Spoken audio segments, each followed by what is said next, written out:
በመድር ላይ ስኬታማ የሚሆነው በጣም የተዋጣለት ኑሮ የሚኖረው ጥበበኛ ከሆነ ነው። አሁን ያብዛኛው ሰው ራሱን መሆን ይፈልጋል፣ ግን ስልኩ ድረስ ይመጣል ቻሌንጁ፣ ቴሌቪዥኑ ድረስ ይመጣል ቻሌንጁ፣ ጓደኛው ድረስ ይመጣል እና በጣም ቻሌንጂንግ የሆነ ቀላል የሚመስል ግን በጣም ትልቅ ብርታት የሚጠይቅ ነገር ስለሚመስለኝ እንዴት በሲምፕል ነገር እንዴት ነው ራሴን መቀበል የምችለው? አንዳንድ ሰው አሜሪካን ሀገር ብዙ ቆይቶ ሲመጣ ሰፈሩ ያደገበት ሰፈር መሄድ አይፈልግም። እናቱንና እህቶቹን ሆቴል ይቀጥራቸዋል። ለምንድን ነው? ሰፈሩ እዛ ሰፈር መሄድ እንደ ውርደት ይቆጥረዋል። ይሄ ሰው መጣ የሚባል ሰው አለ። አንዳንዱ ደግሞ ያለውን አትሞስፌር ለመልካም ለበጎ የሚቀይራል። ሲመጣው ይሄ ሰው በጣም ሁሉም ሰው ብድግ ብድግ የሚልለት ሰውና ምናልባት ሞገስና ሳይንስ ኤነርጂ የሚለው ተመሳሳይ ነው። ውብ ያልሆነ ሰው ምድር ላይ የለም። ሁሉ ሰው ውብ ነው። አንድ አይነት ግን አይደለም። ምክንያቱም ሰዓሊው አምላክ ስለሆነ አንድም ቀሽም ስዕል አልሳለም። እያንዳንዱ ሰው የራሱ የተለየ ውበት አለው፣ ቁንጅና አለው። ያንን መቀበል እኔ መስለው ይሄንን ነው በቃ። አብዛኞቻችን ኢትዮጵያውያን ኑሯችን ይታወቃልና እንዴት በምን አይነት ይሄ ኑሮና ብልሃቱም ሰው አንዳንዴ ግራ ስለሚገባው ይመስለኛል ከጥሪው አፈንግጦ ገንዘብ እያለ ብዙ አማራጮችን የሚያዩና ምን ማድረግ አለበት? የመጣችበት ዓላማ ላይ ፎከስ አደረገች። ዓላማዋ ኢየሱስን መውለድ፣ ማሳደግ፣ ለአገልግሎት ማብቃት ነው። ስለዚህ ተነስታ የሆነ ተአምር ለማድረግ ስትሞክር አታገኛትም። ተነስታ አስተማሪ ነኝ ቆይ ላስተምር እኔ እንዴ የጌታ እናት አይደለሁ እንዴ ቆይ እስቲ ለምንድን ነው ማላስተምረው ብላ ስትሞክር አታገኛትም። ቲክቶክ ቢባል ፌስቡክ ብንል ሁሉም አጠር ያለ ስለሆነ ቪዲዮዎቹም የሚያሳዩት ጽሁፎችም የሚጻፈው ሰው ወደ መጽሐፍ የመሄድ ነገር እያቆመ 3 መስመር ያነብና እውቀት የጨበጠ ይመስላል። ወጣቱን ዝም ብለን አንብብ እንለውና ዝም ብሎ መንገድ ላይ ያገኘውን መጽሐፍ ያነሳና ያነባል። ከዛ ቢያነብ ምንም አያገኝ፣ ቢያነብ አይጥመው፣ ቢያነብ ይቸገራል፣ ከዛ ንባብን ይጠላል። ስለዚህ ምን ማንበብ እንዳለበት ጋይዳንስ ማግኘት አለበት። ስፔሻሊ ያንግ ጄነሬሽን ምን ማድረግ አለበት? አባቶች ሲናገሩ፣ ወጣቶች ሲናገሩ መስማትና መማር በምን አይነት መንገድ ነው ራሳችንን የምናስለምደው? ስፖንጅ ፍራሽ ላይ መተኛት ካንሰር ያመጣል ሲባል እንሰማለን፣ እውነት ነው ወይ ብለው ጠየቁት ደብዳቤ ጽፈው። ይሄ አለ ሲመልስ የጥጥ ፍራሽ ነጋዴዎች ወሬ ነው። አሁን ስፖንጅ ስለመጣ ጥጡ እንዳይተውባቸው የጥጥ ፍራሽ ነጋዴዎች ወሬ ነው አለ እና ብሪሊየንት ነበረ ጳውሎስ ኞኞ። ሰላም እንዴት ናችሁ? ፍቅር ይበልጣል ነኝ። ወርቃማ ሀሳቦች ፕሮግራማችን አሁን ጀምሯል። ዛሬ ከዶክተር ወዳጄነ ማረነ ጋር በአንድ ጉዳይ ላይ ልንወያይ እዚህ ተገኝተናል። ዶክተር ስለመጣ አመሰግናለሁ። ፍቅር ስለጋበዛችሁኝ አንቺና የኔታ ቲዩብን በጣም አመሰግናለሁ። በጣም ነው ማከብር፣ በጣም ነው ወድ ይሄን እምለው በርግጥ ኦፍ ዘ ሬከርድ ነግሬ ነበረ፣ ግን በተመልካቾች ፊት መናገር የወደድኩት ብዙ የሚሰብር ትውልድን የሚያቀጭጭ ለሰዎች ተስፋ መቁረጥ ምክንያት የሆነ ንግግሮችን የሚናገሩ ሰዎች በስተዋል ብዬ አስባለሁ። ይሄ የኔ ፐርሰናል ኦፒኒየን ነውና እንደዚህ አይነት ሰዎች ባሉበት እንዳንተ ደግሞ የሚያስተምር ተስፋችንን የሚያስቀጥል መንገድን የሚያሳይ ሰው ሲገኝ አፕሪሺየት ማድረግ ማመስገን ግዴታ ነው። እንደውም አለማመስገን ንፉግነት ነው ብዬ ነው የማስበውና በጣም ላመሰግን እፈልጋለሁ። በጣም አመሰግናለሁ ፍቅር። ታንክ ዩ። ዛሬ የምናወራው የእመቤታችን ቅድስት ድንግል ማርያም ታላቅ አእምሮ የተሰኘ ያንተ መጽሐፍ በ2005 የታተመ አለ። ከሱ ሐሳብ ተነስተን ስለ ቅድስት ድንግል ማርያም ለኛ ምን አይነት ምሳሌ ትታልናለች የሚለውን ነገር እንመለከታለን። ወደሱ ሐሳብ በጥልቀት ከመግባታችን በፊት ግን ምሳሌነት ወይም ስለ ሞዴሊንግ ምንድነው? አንዳንድ ሰዎች ሮል ሞዴሌ እንትና ነው እገሌ ነው እሱን አይቼ ነው እዚህ የደረስኩት፣ እሱ ባይኖር ኖሮ የሱ ህይወት ኢንስፓየር ባያረገኝ ኖሮ ያለውበት ቦታ አልደርስም ይላሉና ሌሎች ደግሞ አይ የምን ምሳሌ ምናምን አያስፈልገንም፣ እኔ የራሴን መንገድ አውቃለሁ፣ ስለዚህ ማንንም አልከተልም፣ በራሴ መንገድ ነው የሚሄደው የሚሉ ሰዎችም አሉ። ግን ብዙ ታላላቅ ሰዎችን ስንመለከት ታላላቅ ሰዎችን ምሳሌ አድርገው ነው የተነሱትና ምሳሌነት ምንድነው? ግዴታስ ምሳሌዎች ያስፈልጉናል ወይ በህይወታችን የሚለውን ሰፋ አድርገን አስረዳ። እንግዲህ ሰዎችን ስናስተምር ወይም ስንማር የተለያየ መንገድ እንጠቀማለን። መጽሐፍ እንዲያነቡ እናደርጋለን። በተለይ ካራክተራቸው ላይ ፐርሰናሊቲያቸው ስብዕናቸው ላይ ስንነጋገር እንደዚህ ሆኑ፣ እንደዚህ ሆኑ፣ እንደዚህ አድርጉ፣ እንዲህ ብታረጉ ጥሩ ነው ብለን እንላቸዋለን። ይሄ ጥሩ ነው። በስነ ልቦና ግን በጣም ጥሩ የማስተማሪያ መንገድ አሁን ያልሽ ሞዴሊንግ ነው። ምን ማለት ነው? በህብረተሰብ ውስጥ ሞዴል የሆኑ ሰዎችን ከተቻለ ራሳችን እኔ እንደምሆነው ሆኑ ማለት አቅሙ ቢኖረኝ እንደዛ አይነት ህይወት ቢኖረኝ እሱ አንድ ትልቅ ነገር ነው። ካልተቻለ ደግሞ ማህበረሰብ ውስጥ ያሉ በጣም ጥሩ ስነ ምግባር ያላቸው ጨዋ ሰዎች፣ ዲሲፕሊን እንዲሆኑ ሰዎች እና ሰክሰስፉል የሆኑ ሰዎች እነሱን እንደ ምሳሌ እያነሳን እንደ እከሌ ሆኑ ማለት ሞዴሊንግ ነው። ወይም ደግሞ ሜንተር ይኖረንና ኮች ይኖረንና ሜንተራችን የሚያደርገውን ነገር ኮቻችን የሚያደርገውን ነገር እየተከተልን እሱን እንደ ሞዴል አድርገን እንከተለዋለን። ለዚህ ነው አሁን ይሄ ወርቃማ ሀሳቦች የሚለውን የኔታ ሲያመጡ እና እንዳስተምር ስትጋብዙኝ እዚህ ጋር ቅድስት ማርያም አለች። እኔ መጽሐፍ የጻፍኩት በሷ ላይ ነው እና ከሷ ህይወት ምን ልንማር እንችላለን፣ ከቅድስት ድንግል ማርያም ህይወት ምን ልንማር እንችላለን የሚለውን ጥያቄ ጠይቄ ነው እኔ መጽሐፉን ጽፌ የነበረው። እና አሁን ሃይማኖታዊ ጉዳይ አይደለም፣ አከራካሪ ጉዳዮችን አናነሳም፣ የሚያጨቃጭቁ ነገሮችን አናነሳም። ግን እሷን እኔ ፐርሰናሊ ስለማደንቃት ህይወቷ ስለሚማርከኝ እንዴት ኖረችው? የዚህን ምድር ኑሮ እንዴት ነው የኖረችው? ከባድ ነው የዚህ ምድር ኑሮ፣ ግን እንዴት አለፈችው? አስተሳሰቧ ምን ይመስል ነበረ? አመለካከቷ ምን ይመስል ነበረ? አኗኗሯ ምን ይመስል ነበረ? የሚል ጥያቄ ጠይቄ ነው ስለሷ የተጻፈውን ያነበብኩት። ከዛ እሷ ከኖረችው ኑሮ ከሷ አመለካከት፣ ከሷ አኗኗር፣ ካስተሳሰቧ እኛ ልንወስደው የምንችለውን እኔ የተማርኩትን 40 ነጥቦች አገኘሁ። ከዛ ደግሞ ይሄንን ህዝቡ ቢማር ታናናሾችም ወጣቶች ቢማሩ ሊጠቀሙ በጣም ስለተጠቀምኩበት እስቲ ህዝብ ይማርበት ብዬ አቀረብኩ። አሁንም እነዚህ ወርቃማ ሀሳቦች ሲመጡ ካንቺ ጋር እነዚህን ነጥቦች አንድ ባንድ እያነሳን እንጠቀማለን ብዬ አምናለሁ። የሚያዳምጡንም ወገኖቻችን ይማሩበታል፣ ይጠቀሙበታል ብዬ አምናለሁ። እኔ በግሌ ይሄንን መጽሐፍ ሳነብ ቆየት ብሎ ነበር። ያኔም የተጠቀምኩት ነገር ነበር። አሁን ደግሞ እንደ አዲስ አንተን እንደማናገር ሳውቅ ይሄንን መጽሐፍ በድጋሚ ሳነበው በጣም ብዙ መረዳት ነው የሆነልኝ። እመቤታችን ቅድስት ድንግል ማርያም ምን ያህል ኤግዛምፕል ልትሆን እንደምትችል በእያንዳንዱ ካላየንበት አንግል ወደ 40 ኳሊቲዎች ነው የመጽሐፉ ላይ የተጠቀመውና በጣም የሚደንቁ አንድን ሰው ታላቅ ሊያረጉ የሚችሉ ኃያል ሊያረጉ የሚችሉ ለትውልዱ ተጽዕኖ ፈጥሮ እንዲያልፍ ሊያረጉ የሚችሉ ናቸውና እንዳልከው ዛሬ 4ቱን እንነጋገራለን ማለት ነው። 4ቱን እንነጋገራለን። የጥበብ እንቁ ብለህ ነው እንግዲህ የጻፍካቸው። የጥበብ እንቁ የሚለው ነገር መጀመሪያ እንዴት ስሙን ሪፈር አረከው? የጥበብ እንቁ ሲባል ምን ለማለት ነው?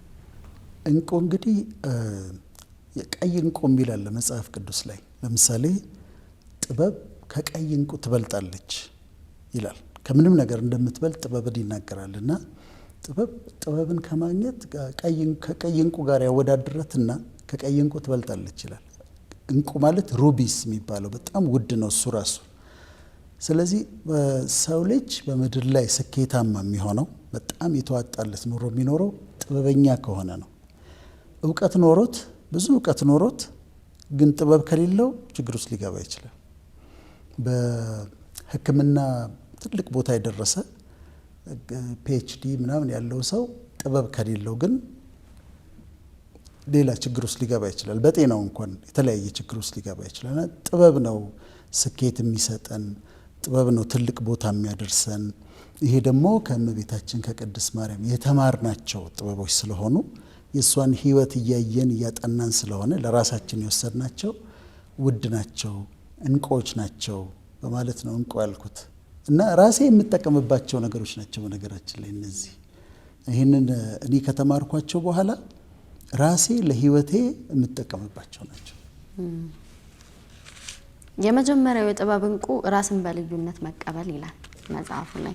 ላንብበውና ከዛ ስለሱ በጥልቀት እንወያያለን።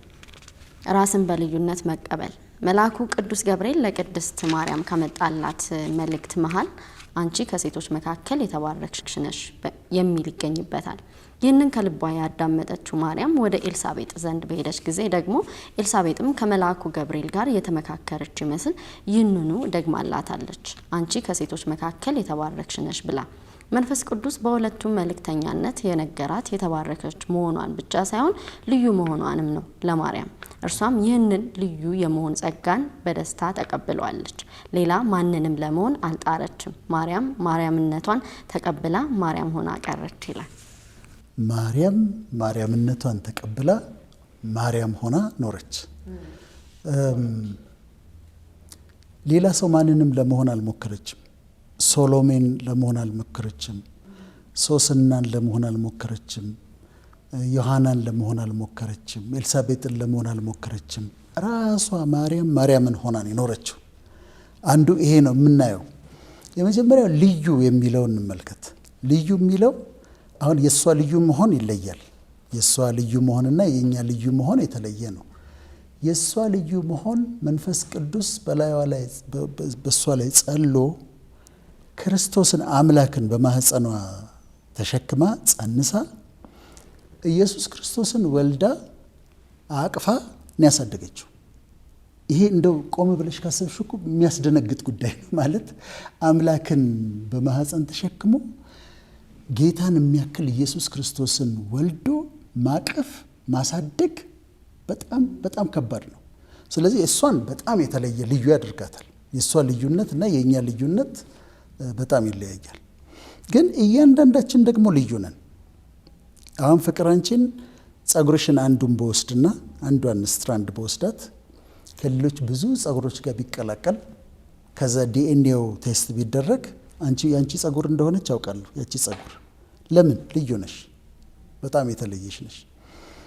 ፊንገር ፕሪንታችንን እንሰጣለን የተለያየ ቦታ ስንሄድ። ለምንድን ነው አሻራችንን እንሰጠው? ይለያያል። የኔ አሻራ ያለው ሰው በምድር ላይ ማንም የለም። ያንቺ አሻራ ያለው ሰው በምድር ላይ ማንም የለም። ስለዚህ ልዩ ነን። እያንዳንዱ ሰው ልዩ ነው። የተለየ አድርጎ ነው እግዚአብሔር የፈጠረው። ታዲያ በልዩነት መቀበል ማለት በምድር ላይ ስንኖር በጣም ከሚጠቅሙን ነገሮች አንዱ ራሳችንን መቀበላችን። ራሳችንን ሙሉ በሙሉ መቀበል ይጠቅመናል። ከውጭ ልጀምርና አሁን የተለያየ ሀገር ስንሄድ እኔ ሰዎች ይጠይቁኛል። አንዳንዱ ሜክሲካን ነህ ይላሉ፣ አንዳንዱ ፓኪስታን ነህ ይላሉ ገዛ ሲያገኙሽ። ከዛ እኔ ኢትዮጵያዊ ነኝ ይላሉ። ኢትዮጵያዊ ነኝ። ስለዚህ ኢትዮጵያዊነቴን በመቀበል እጀምራለሁ ከውጭ ስንጀምር።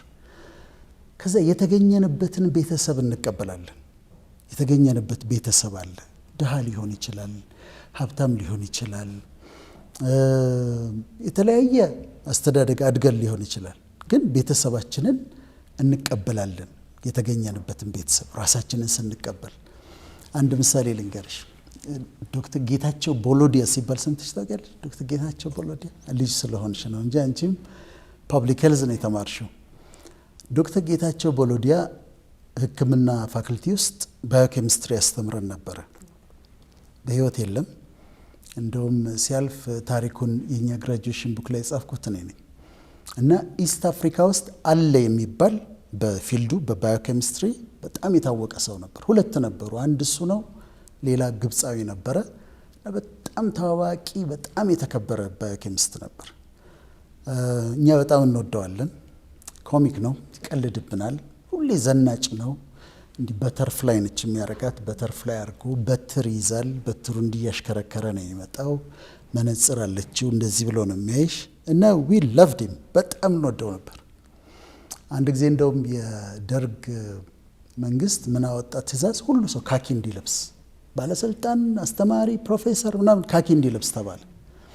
ከዚህ ቀን ከሰኞ ጀምሮ ስለተባለ እኛ ሰኞን የምንጠብቀው ዶክተር ጌታቸው ቦሎዲያ ካኪ ለብሶ ሲመጣ ለማየት ነው። በጣም ቀጭን ነው፣ በጣም እንደዛ። ከዛ መጣ ጌታቸው ቦሎዲያ መጣ። እንደዛ ቀን ዘንጦ አያውቅም። ህግ አያከብርም። ይሄ መንግስቱን መፍራት ምናምን ጉዳዩ አይደለም። በጣም የሚያምር በተርፍ ላይ ሱቱን ዘንጦ ምናምን መጣ እና በጣም እንወደው ነበር። እና እኔ ለገሰ አስፋው አይደለሁም ካኪ ለብሼልህ መመጣው እና ስለሚያውቁት እነ ኮሎኔል መንግስቱም አይነኩትም ነበር። አሁን ይሄ ሰው እንደዛ የተከበረ ሰው ሆኖ አባቱ የድሬዳዋ ሰው ነው። አባቱ የነበሩት ድሬዳዋ ነው እና ድሬዳዋ አባትየው ትንሽ እንግዲህ ትላልቅ ሰዎች ድሬዳዋ ጠጅ ምናምን የሚጠጡ አሉ እና አባቱ ትንሽ ይጠጣሉ። አሁን አንድ ጊዜ ፈረንጆች ይዞ ወደ ድሬዳዋ መሄድ ነበረበት ዶክተር ጌታቸው። ከዛ ሲያልፍ አባቱን አየ። አባቱ ሞቅ ብሏቸዋል፣ አውቋል። ከዛ ከጓደኞቻቸው አቁምልኝ ያለ መኪናውን አስቆመ። ውረዱ አላቸው። ፈረንጆቹን በሙሉ ውረዱ አላቸው። አስወረዳቸውና ይሄ አባቴ ነው አላቸው። አባቴ ነው፣ ከሱ ነው የተወለድኩት፣ ያሳደገኝ እሱ ነው። አባት አላፈረበትም በአባቱ። አይሽ የተገኘንበት ቤተሰብ አለ። አባቴ ጫማ ሰፊ፣ አሮጌ ጫማ ሰፊ ሊሆን ይችላል። አሁን ደስ ይለኛል ሰዎች አባቴ የጫማ ሰፊ ነበረ፣ አባቴ ገበሬ ነበረ፣ አባቴ እንደዚህ ነበረ ብለው ሳያፍሩ የተገኙበትን አይደንቲቲያቸውን ሳይክዱ ሲናገሩ በጣም ደስ ይላል። ስለዚህ በቤተሰብሽ ያደግንበት ሰፈር የአይደንቲቲያችን ክፍል ነው። ምክንያቱም አይደንቲቲ ከጄኔቲክስ ኔቸር እና ከነርቸር ነው የሚመጣው። ኢንቫይሮንመንቱ አለ። አንዳንድ ሰው አሜሪካን ሀገር ብዙ ቆይቶ ሲመጣ ሰፈሩ ያደገበት ሰፈር መሄድ አይፈልግም። እናቱንና እህቶቹን ሆቴል ይቀጥራቸዋል። ለምንድን ነው? ሰፈሩ እዛ ሰፈር መሄድ እንደ ውርደት ይቆጥረዋል። እኔ ያደግኩት ሪቼ የሚባል ነው መሿለኪያ፣ ሀረር ነው የተወለድኩት። ያደግኩት ግን አዲስ አበባ 22 ማዞሪያ፣ ከዛ መሿለኪያ ከጉርምስናዬን በአብዛኛው ያሳለፍኩት እዛ ነው። ጓደኞቼ የጨርቆስ ልጆች ነበሩ። እዛች ከመሿለኪያ ሪቼ 5 ደቂቃ መንገድ ነች እና ጓደኞቼ የጨርቆስ ልጆች ናቸው። እዛ እንሄዳለን። አሁን እኔ ደስ ነው የሚለኝ። እዛ ነው ያደግኩት እንደውም እላለሁ። ምንም እንትን የለውም። ስለዚህ የተገኘንበት ቤተሰብ ያደግንበትን ሰፈር እሱን አክሴፕት እናደርጋለን። ከዛ ወደ ራሳችን ደግሞ አሁን ወደ ውስጥ እየተጠጋን ስንመጣ ብዙ ሰዎች የሚሸማቀቁበት እድሜ፣ ሴቶች 30 ሲጠጋ ይፈሯታል አይደል? እና መናገር ይፈራሉ። 40 ሲሆን የበለጠ ይፈራሉ። ወንዶችም 40 50 ሲደርስ ትንሽ መደንገጥ ምናምን ይሄ ሚድ ላይፍ ክራይሲስም አለ። እድሜያችን እንደብቃለን። ግን የኖርኩት እድሜ ነው፣ ለምን እደብቀዋለሁ? መነገር ካለበት ይነገራል። እና እሱ አለ። ከዛ የፊዚካል አፒራንሳችን የተሰጠኝ ቦዲ አለ፣ የተሰጠኝ ሰውነት አለ። ራስን መቀበል ስንል ይሄ ፊዚካል አፒራንሴ አካሌ አለ። አንዳንድ ጊዜ ሰዎች በጣም ቀጭን ስለሆኑ ይሳቀቃሉ፣ ወፈር ስላሉ ይሳቀቃሉ። አንድ ጊዜ ምን ገጠመኝ? አሜሪካን ሀገር አንዲት ልጅ ካውንስሊንግ ፈልጋለሁ፣ ላናግርህ ፈልጋለሁ አለች። እሺ አልኳት። ከዛ አግኝቻት ዋናውን ችግሯን ልትነግረኝ ስትጀምር ቀጭን ነች፣ ስሊም ነች በጣም። እና እኔ ዋናው ችግሬ በጣም ቀጭን ነኝ፣ መወፈር እፈልጋለሁ፣ ምግብ እበላለሁ፣ ጂም እሄዳለሁ፣ ቫይታሚኖች እወስዳለሁ፣ ያወፍራሉ የተባሉ ነገሮችን በሙሉ እወስዳለሁ። መወፈር አቃተኝ፣ ልብስ ለብስ አያምርብኝም። ከልቤ ነው የምልሽ። አለቀሰች። ምን ሆንኩ ብላ ነው የምታለቅሰው? ቀጭን ነኝ ብላ ነው የምታለቅሰው። አሁን የመጀመሪያ እንትን አላልኩም፣ ዝም ብዬ አየኋት። ምክንያቱም እንደሷ መሆን የሚፈልጉ ስንት ሴቶች መከራቸውን የሚያዩ እንዳሉ አውቃለሁ፣ እንደሷ ቀጭን መሆን የሚፈልጉ። እሷ ግን ያንን የተሰጣትን ስሊም መሆን በቃ ልብስ ስለብስ አያምርብኝም፣ ማን እንዳላት አላውቅም፣ ግን በጣም ትጨነቃለች። በሌላ በኩል ደግሞ ስለ ሰውነታቸው ስለጨመረ ስለወፈሩ ደግሞ የሚጨነቁ በጣም የሚጨነቁ ሴቶች ደግሞ አሉ። ወንዶችም አሉ፣ ብዙ አይደሉም እንጂ መቼ አይጨነቁም እንጂ። ግን ምን ይሆናል? በተፈጥሮ አዲፖስ ቲሹ ይባላል። አዲፖስ ቲሹ ቆዳችን ስር ያለ ቲሹ ነው፣ ፋት የሚያጠራቅም ነው። እሱ በተፈጥሮ ጄኔቲካሊ ብዙ ከሆነ ፋት የማጠራቀም ሰውነታችን ብዙ ይሆናል። በተፈጥሮ ወፈር ያሉ አሉ። ማድረግ ያለባቸውን ያደርጋሉ፣ ኤክሰርሳይዝ ይሰራሉ፣ ዳይት ያደርጋሉ ምናምን። በተረፈ ግን ራስን መቀበል ያስፈልጋል። ይሄ የተሰጠኝ ሰውነት ነው፣ በቃ የተሰጠኝን ሰውነት መቀበል አለብኝ። አሁን ወጣቶች ላይ በተለይ ይህንን አለመቀበል የኢቲንግ ዲስኦርደርስ የሚባሉ አሉ፣ እነሱን ያመጣል። ለምሳሌ አኖሬክሲያ ነርቮሳ የሚባል አለ። ለመወፈር ከመፍራታቸው የተነሳ አፒታይታቸውን ሉዝ ያደርጉና ከዛ መብላት ያቅታቸዋል። በተለይ ወጣቶች፣ ትላልቆችም አሉ። አሜሪካን ሀገር አክትረሶች፣ ሞዴሎች ምናምን የሚታመሙበት በሽታ ነው። ሌላ አይነት ደግሞ ምን አለ? ቡሊሚያ ነርቮሳ ደግሞ ይባላል። ቡሊሚያ ነርቮሳ ደግሞ ይበላሉ ምግቡን፣ ልክ በልተው ሲጨርሱ ይደነግጣሉ በመብላታቸው። ውፍረት የሚል ሀሳብ ነው ይመጣባቸው። ባዝሩ መታጠቢያ ቤት ሄዱና ጣታቸውን ይከቱና ያወጡታል። አሁን ይሄ የተለያየ ችግር ውስጥ ይከታቸዋል። ስለዚህ የተሰጠኝ ቁመና አለ። አንድ አይነት አይደለንም ሁላችንም። ውብ ያልሆነ ሰው ምድር ላይ የለም። ሁሉ ሰው ውብ ነው፣ አንድ አይነት ግን አይደለም። ምክንያቱም ሰዓሊው አምላክ ስለሆነ አንድም ቀሽም ስዕል አልሳለም። እያንዳንዱ ሰው የራሱ የተለየ ውበት አለው፣ ቁንጅና አለው። ያንን መቀበል። እኔ የምመስለው ይሄንን ነው፣ በቃ ቁመናዬም ይሄ ነው። ማስተካከል ያለብኝን አስተካክላለሁ። ከዛ ውጭ ግን ራሴን በጣም እቀበለዋለሁ። አንዳንድ ጊዜ ምን ያለው መሰለሽ፣ በጣም የሚያምሩ የሀገራችን ሴቶች የተለያየ ፊልድ ላይ ያሉ ሲምፕል ሆነው አውቃቸዋለሁ እንዴት እንደሚያምሩ። እንዳንቺ አሁን በቃ ሲምፕል እንደሆንሽው ትንሽ ኩል ሊፕስቲክ ትንሽ ነካ አድርገው ናቹራል ሆነው በጣም ያምራሉ። ከዛ ግን ከቅርብ ጊዜ ወዲህ የሚመጣው ፊት የሚሰሩት ነገር መልኳ እስኪጠፋብሽ ድረስ ወይ ደግሞ ሶስት ከሆኑ እችኛዋ ማን ነበረች ብለሽ እስክትቸገሪ ድረስ አንድ አይነት ይሆናል።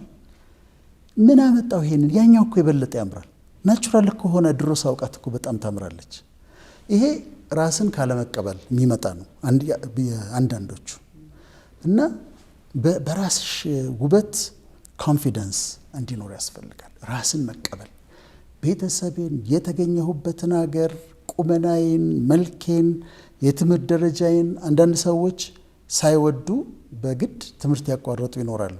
መቀጠልም አልቻሉ ይሆናል። ቢችሉ ይሁን፣ ግን ካልቻሉ ደግሞ በቃ ይሄ ነው አንብቤ ያስተካክለዋለሁ ይሄ ነው። እና ራስን መቀበል ራስን መቀበል ምን ያመጣል? ሰልፍ አክሴፕታንስ ነው የሚባለው። ሰልፍ አክሴፕታንስ ሰልፍ ኮንፊደንስ ያመጣል። በራስሽ እንድትተማመኝ ያደርጋል። ሰልፍ ኮንፊደንስ ደግሞ ሰልፍ ስቲም ያመጣል። ለራሴ ያለኝን ክብር ይጨምራል። ይህን ልበልሽና ይሄኛውን ፓርት እንጨርሳለን። ኦፕራ ዊንፍሪን በጣም ነው የምወዳት። በጣም ጎበዝ ነች። አንደኛ ቶክሾ ነው ያላት። በዓለም ላይ ቶክሾ ስታቲስቲክሱ የሚነግረን ቶክሾ በተጀመረ በአንድ ዓመት ውስጥ 90% ቶክሾዎች ይዘጋሉ። ይሄ የዓለም ዙሪያ ያለ ስታቲስቲክስ ነው። እሷ በጣም ረዥም ዘመን ሰርታው አሁን ደግሞ ወደ ራሷ ደግሞ ቻነል ሄዳለች። እና አንድ ቀን እያየኋት ምንድነው ኦፕራን ልዩ ያደረጋት ብዬ ጠየቅኩኝ። ለምንድን ነው የተለየችው? በጣም የተማረች ነች። እስከ 2ኛ ዓመት ዩኒቨርሲቲ ተምራ አቋርጣለች። የተለየ ቁንጅና አላት አይደለም። በጣም ኦራተር ስለሆነች ነው አይደለም። ግን ኦፕራ ዊንፍሪ ራሷን 100% የተቀበለች ሴት ነች። ሰልፍ አክሴፕተንስ አላት። ውበቷን፣ ያላትን መልክ፣ ሰውነቷን፣ እውቀቷን ኦፕራ ነች ብላ ቅድም ማርያምነቷን ተቀብላ ማርያም ሆና ኖረች እንዳልነው ኦፕራነቷን ተቀብላ ሙሉ በሙሉ ግጥም አድርጋ ራሷን ተቀብላለች። ስለዚህ የፈለገ ቆንጆ አክትረስ ትጋብዝ ፕሮግራሟ ላይ የፈለገ ምሁር ትጋብዝ፣ የፈለገ የፖለቲሽያን ፕሬዚደንት ታቅርብ፣ ኮንፊደንት ነች። ለምን? ራሷን ተቀብላለች። ስለዚህ አሁን እኛ ለተመልካቾቻችን የምንመክረው የመጀመሪያው ነጥብ ራሳችሁን 100% ተቀበሉት። ማንንም ሌላ ሰው ለመሆን አትሞክሩ። ራሳችሁን ተቀበሉና ራሳችሁን ሆናችሁ ኖሩ ነው የምለው። እኔ ለውጥ ብትይኝ የትኛውም ሰው እኔ ትልቅ ስለሆንኩኝ አይደለም፣ ግን ከማንም ሰው ጋር አልለዋወጥም። በቃ ይህን ሰውዬ ተቀብየዋለሁ እና እሱ ለህይወት ሰክሰስ ከሚረዱን ከ40ዎቹ የመጀመሪያው ነጥብ ነው ማለት ነው። ወደ ሁለተኛው ከመሸጋገራችን በፊት በጣም ከባድ ነጥብ ይመስለኛል አሁን የተነጋገርነው ራስን በልዩነት መቀበል። ምክንያቱም አሁን ያለንበት ጊዜ ይሄ ከቴክኖሎጂ አድቫንስመንት ጋር በተያያዘ የሶሻል ሚዲያውም መበራከት ዓለም ወደ አንድ መንደርነት እየተቀየረች ነውና ሴሌብሪቲዎችን ታዋቂ ሰዎችን መሆን በጣም ከፍተኛ ፕሬሸር አለ። እኛ ሀገር እንኳን በማቀው የቢዩቲ ስታንዳርድ በጣም ከባድ ነው። ኮምፒት ሴት ደግሞ ያው ለውበት ያላት ምንድነው ለውበት የምትሰጠው ቦታ እናውቃለን። ሴት ልጅ ውብ ሆና መታየት ትፈልጋለች አክቹሊ ሁሉም ሰው፣ ግን የሴት ደግሞ ይለያያልና ፕሬሸር ያለ ይመስለኛል ብዙ ወጣት ሴቶች ላይ እገሊትን ለመሆን የሆነች አንድ ዘፋኝ ወይም ደግሞ ተዋናይትና የሚሄዱበት ርቀት ሳይ በጣም ሄልዚ አይደለም፣ ያስፈራኛል። እኔ ማለት በጣም ፕላስቲክ ሰርጀሪዎች በቃ ሌላ ሰው እስከመሆን ብዙ ትራንዚሽን የሚያካሂዱ አሉ። ብዙ ኢሹዎችን እንዳላነሳውና አንዳንድ ሀት ቶፒክ ስለሆነ ጾታን ራሱ አለመቀበል እንዳልከው ማንነትን፣ ዘርን፣ መልክን ያሳለፍነውን ኤክስፒሪየንስ ዲናያል ውስጥ እስከ መካድና ይሄ ነገር ብዙዎች ለምን እንደዚህ ይሆናል ሲባል በቃ ፕሬሸር አለ እና ከዚህ ፕሬሸር እንዴት መላቀቅ ይቻላል?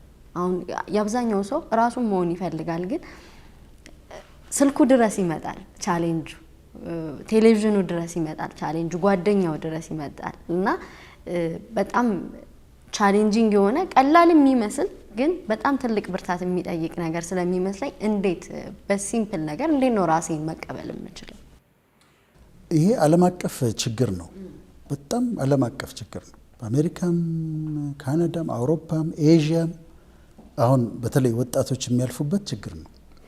ለምንድነው? እዛ ጋር ሞዴሎቹን ታያለሽ፣ አክትረሶቹን ታያለሽ እና እዛ መጽሔቱ ከቨር ላይ የወጣ የተነሳችው ፎቶግራፍ በጣም ሼፓ ተስተካክሎ ስሊም ሆና በጣም ቆዳዋ ጥርት ብሎ ምናምን ፎቶ ተነስታለች። ምናልባት የዛሬ 2 ዓመት ከሆነ የተነሳችው አሁን ብታገኛት ያንን አትመስልም።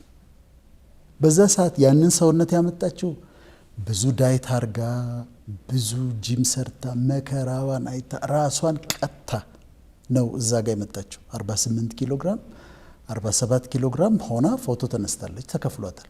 ግን እሷ ትክክለኛው እሱ ይመስለናል። ወይም ብዙ ነገር አድርጋ ፊቷ ላይ የተለያየ ነገር አሰርታ ያንን ቁንጅና አምጥታው ሊሆን ይችላል። ስለዚህ ሁሌ እንደዛ መሆን ያለብን ይመስለናል። ይሄንን መቋቋም ያለብን ምንድነው? ለምንድነው እሷን መምሰል ያለብሽ? ዋይ ለምን እሷን መምሰል አለብኝ ብሎ መጠየቅ እና እኔ የራሴ የተሰጠኝ ውበት አለ፣ የራሴ የተሰጠኝ ቁመና አለ። በንጽህና ጠብቀዋለሁ፣ ማድረግ ያለብኝን ነገሮች አደርጋለሁ፣ ለመዋብ እሞክራለሁ። እሷን ግን መምሰል የለብኝም። አሁን ጭንቀት ውስጥ የሚገቡት ቅድም ያልኩሽ አኖሬክሲያ ነርቮሳ፣ ቡሊሚያ ነርቮሳ ብዙ ጊዜ የሞዴሎች እንደውም ችግር ነው፣ የአክትረሶች ችግር ነው። ክብደት ሲጨምሩ ዲፕሬስድ ይሆናሉ። 3፣ 4፣ 5 ኪሎ ግራም ሲጨምሩ ዲፕሬስድ ይሆናሉ። እና ራስን መቀበል የሚገላግልሽ ከዚህ ነው። እና ናቹራልን ደግሞ ስታየው አሁን ለምሳሌ አንቺ አለሽ፣ ምን አደረግሽ? ምንም ያደረግሽው ነገር የለም፣ ግን ናቹራል የሆነው ያምራል። ያንን ቢለማመዱት ባለፈው ስለ ሜካፖች ጠይቀው የነበር አንድ ሬዲዮ ላይ እና ሜካፕ ፍሪ ዴይ የሚባል አለ የመጣ። ሜካፕ ፍሪ ዴይ ማለት ሁሉም ሴቶች ሜካፕ ሳይቀቡ የሚውሉበት ቀን ነው። ግን በጣም ጥቂቶች ናቸው ከቤት የሚወጡት። ለምን ለምደውታል ሜካፕ። በር አይከፍቱም፣ በር ሲንኳኳ አይከፍቱም ሜካፕ ካላረጉ። ግን ናቹራል የሆነውን ነገር መለማመድ፣ ይሄ ከእግዚአብሔር የተሰጠው ቢዩቲ በትንንሽ ነገር ብቻ እንደው መደረግ ካለበት አድርጎ ያንን ቢለማመዱና እሷን ያቺን እዛ መጽሔቱ ላይ የወጣቸውን ሴት መምሰል እንደሌለባቸው ቆንጆ ለመሆን ይሄንን ማወቅ አለባቸው እንጂ አሁን በጣም ኤክስትራ እየሄደ ሌላ ነጥብ ላይ ሌላ ቀን እናነሳዋለን። ሰርጀሪዎቹን ምኖቹን አቅም ያላቸው የሚያደርጉትን ግን ይሄ በቃ በተለያየ ነገር ለመጨመር እዚህ ጂንስ ውስጥ የሆነ ነገር መጨመር እዚህ ውስጥ መጨመር ምናምን እኔ በጣም አስቸጋሪ ነው። ራስን ካለመቀበል የሚመጣ ነው። እና ኮንፊደንስ ይሄ ነኝ በቃ። አንድ ጊዜ አንድ ሰው ግሮሰሪ ውስጥ አንዲት ሴት ገባቻለ እና ስትገባ አየኋት። እቃ ስታነሳ አያታለኋል፣ ከፍላ ስትወጣ ዝም ብዬ አያታለኋል። እና ዋትስ ዲፍረንት አባውት ሀር፣ ምንድን ነው ልዩ ነገር ስለሷ ብዬ ጠየቅኩኛል። በኋላ የደረሰበት ምንድን ነው? በጣም ኮንፊደንስ አላት በራሷ። የተለየ ነገር አላደረገችም፣ በጣም አልተኳኳለችም። ግን ቀና ብላ ነው የምትሄደው። ትሁት ነች፣ ራሷን የተቀበለ ራሱን የቻለ ውበት አለው። ሰልፍ ኮንፊደንስ፣ ራስን መቀበል ራሱን የቻለ ቢዩቲ አለው፣ የራሱ ውበት አለው። ስለዚህ ራሳቸውን ተቀብለው የራሳቸውን መልክ ለይተው እኔ ይሄንን ነው መስለው። ቆዳችን ቀለሙ ይለያያል። ቀላ የሚሉ አሉ፣ ነጣ የሚሉ አሉ፣ ጠቆር የሚሉ አሉ። ከዛ ጠይምነታቸውን ለማጥፋት ወንዶችም ሴቶችም በተለያየ ነገር መታጠብ ለመቅላት ትግል አለ። ነጮቹን ደግሞ ያቸው በጣም ነጭ የሆኑት እነሱ ደግሞ ነጭነታቸው በጣም ስለሚጠሉት ፀሐይ ሲወጣ ሄደው ይሰጣሉ። ታኒንግ ይባላል። ይሰጣሉ ፀሐይ ላይ ጠየም ለማለት። ወይም ደግሞ ማሽኖች መጥተዋል፣ ገብተሽ ከዛ ዘግተው ታን አድርጎ ጠየም ብለው እንዲወጡ። ስለዚህ ቆዳችንን ቀለም ለመቀበል እንቸገራለን። ጠይም እኮ ቆንጆ ነው፣ ጠቆር ያለም ቆንጆ ነው፣ ቀይ ዳማም ቆንጆ ነው፣ ቀይም ቆንጆ ነው። የተሰጠን ከለር ለኛ የሚያስፈልገን የተሰጠን። ስለዚህ ቆዳይን ለማቅላት ምናምን አለመታገል ወይም ለማጥቆር አለመታገል፣ ናቹራል በሆነው መንገድ በትንሽ መዋቢያ ብቻ ራስን መቀበል እሱ ከሱ ጋር አብሯለሁ ለማለት ነው። በጣም ጥልቅ የሆነ ሀሳብ ነው። በሌላ ጊዜ አይሆፕ ስለዚህ በስፋት የምንነጋገርበት ይመስለኛል ዶክተር። የሁለተኛው የጥበብ እንቁ የተባለው ደግሞ የእመቤታችን ቅድስት ድንግል ማርያም ትልቅ ምሳሌ የተወችልን ነገር እንዲህ ይላል። ቅድስት ማርያም ወደዚህ ዓለም የመጣችው የእግዚአብሔርን ልጅ ኢየሱስ ክርስቶስ ጸንሳ ለመውለድ ወልዳም ለማሳደግ አሳድጋም ለአገልግሎት እድሜው ለማብቃት ነበር። እርሷም ይህን የተፈጠረችበትን ዓላማ ጠንቅቃ ተረድታለች። እግዚአብሔር መልአኩ ገብርኤል ልኮ አስረግጦላታልና። ጥሪዋን ካወቀች በኋላ ታዲያ ማርያም ሌላ ነገር መሆን እስቲ ተነስቼ ተዋጣለት ነጋዴ ልሁን አላለችም። የባህል ሐኪም ለመሆንም አልሞከረችም፣ ወይም የልምድ አዋላጅ ለመሆን አልጣረችም። ጥሪዋ ሙሉ ጊዜዋን የሚጠይቅ ነበርና በዚያ የህይወት ጥሪዋ ላይ በሙሉ ልቧ፣ በሙሉ ሐሳቧ፣ በሙሉ ኃይሏ አተኮረች፣ ህይወቷን ሰጠች ይላል። ስለዚህ ደግሞ የህይወት ጥሪ ለህይወት ጥሪ መኖር አሁን እሷ ምንድን ነበረ የህይወት ጥሪዋ? ዋናው የመጣችበት እዚህ ምድር የኖረችበት ምክንያት ክርስቶስ በሷ ውስጥ ይጸነሳል። ጌታችን መድኃኒታችን ኢየሱስ ክርስቶስ ይወለዳል። እሱን ታሳድጋለች፣ ለአገልግሎት ታበቃዋለች፣ ያገለግላል፣ ይሰዋል፣ በመስቀል ላይ ይሞታል፣ ከሙታን ይነሳል፣ ወደ አባቱ ያደርጋል ከታየ በኋላ። ዓላማው እሱ ነው፣ ኢየሱስ ነው። አሁን ቅድም ስናነሳ ሞዴሊንግን ስናነሳ ዋናው ሞዴላችን እሱ ነው እኮ ክርስቶስ ነው፣ ኢየሱስ ክርስቶስ ነው። ግን አንዳንዴ ስናሳብብ ምንላለን እሱ እኮ አምላክነትም አለው፣ ፍጹም ሰውም ፍጹም አምላክም ነው። ታዲያ እሱ ጋር እሱ ያደረገውንማ እንላለን። እሷ ግን ሰው ነች፣ ቅድስት ነች። የመጣችበት ዓላማ ላይ ፎከስ አደረገች። ዓላማዋ ኢየሱስን መውለድ፣ ማሳደግ፣ ለአገልግሎት ማብቃት ነው። ስለዚህ ተነስታ የሆነ ተአምር ለማድረግ ስትሞክር አታገኛትም። ተነስታ አስተማሪ ነኝ፣ ቆይ ላስተምር፣ እኔ እንዴ የጌታ እናት አይደለሁ እንዴ፣ ቆይ እስቲ ለምንድን ነው የማላስተምረው ብላ ስትሞክር አታገኛትም። ወይ ለምን አጋንንት አላስወጣም? እኔም ስልጣን አለኝ እኮ እሱን የወለድኩት ጭራሽ እኔ አይደለሁም እንዴ ስትል አታያት። ዓላማው ምንድን ነው? እሱን ማሳደግ ነው። ፎከስ ዶና የመጣችበትን ዓላማ አድርጋ ሄደች። እሱም ካረገ በኋላ እሷ ከዛች ከዓላማዋ ንቅንቅ አላለች። አሁን ምንድን ነው የምንማረው? ሁለተኛው እኛ ሁላችንም በህይወት የምንኖርበት ዓላማ አለ። በአጠቃላይ ለሰው ልጆች የተሰጠ ዓላማ ቢኖርም ግን ለእያንዳንዳችን ደግሞ የተሰጠ ፐርፐዝ፣ የህይወት ፐርፐዝ አለ። ያንን ካገኘ ነው በጣም ጥሩ ይሆንልናል። ካላገኘ ነው ደስተኞች አንሆን። አሁን ለደሞዝ ለማግኘት ብቻ ከሆነ የምሰራው በቃ እንጀራ መብላት ስላለብኝ ቤት ኪራይ መክፈል ስላለብኝ ከሆነ የምሰራው መስሪያ ቤቴ ሲሄድ ደስተኛ አይደለሁም። በጣም ደስ አይለኝ ነው የምኖረው። አንዳንድ ጊዜ ሰዎች የህይወት ጥሪያቸውን ሚስ ያደርጉታል። ከኔ ልጀምር። እኔ አሁን በጣም ደስተኛ ነኝ። ለምን መሰለሽ? አሁን ካንቺ ጋር ቁጭ የማደርገው ነገር ፓሽኔ ነው። እምወደውን ነገር እያደረግኩኝ ነው። እኔ የምወደው ምንድን ነው? ማንበብ፣ በእውቀት ማደግ፣ እውቀት ማካፈል፣ ማስተማር፣ ከዛ ካውንስል ማድረግ፣ ካውንስሊንግ መስራት፣ የሰዎችን እንቆቅልሽ መፍታት፣ ከጭንቀታቸው ማውጣት። ይሄ ፓሽኔ ነው። ሐኪም ነኝ። ዶክተርነቴ ሕክምና ነው። ክሊኒክ ቁጭ ብሎ ማከም ብዙ ፓሽኔ አይደለም። ለዚህ ነው በፐብሊክ ሄልዝም ስፔሻላይዝ ያደረኩት፣ ህብረተሰብ ጤና ስፔሻላይዝ ያደረኩት። ክሊኒክ መጥቀመጥ ስለማይጠይቀኝ ነው። ክሊኒክ ተቀምጬ ከማከም ይልቅ ህዝብን ሳስተምር ደስ ይለኛል። ህዝብ የሆነ እውቀት አግኝቶ ደስ ሲለው በጣም ደስ ይለኛል። ከዛ ካውንስሊንግ ሰርቼ በጣም ጭንቀት ውስጥ የነበሩ ሰዎች ሪሊፍድ ሆነው ደስ ብሏቸው ሳይ ደስ ይለኛል።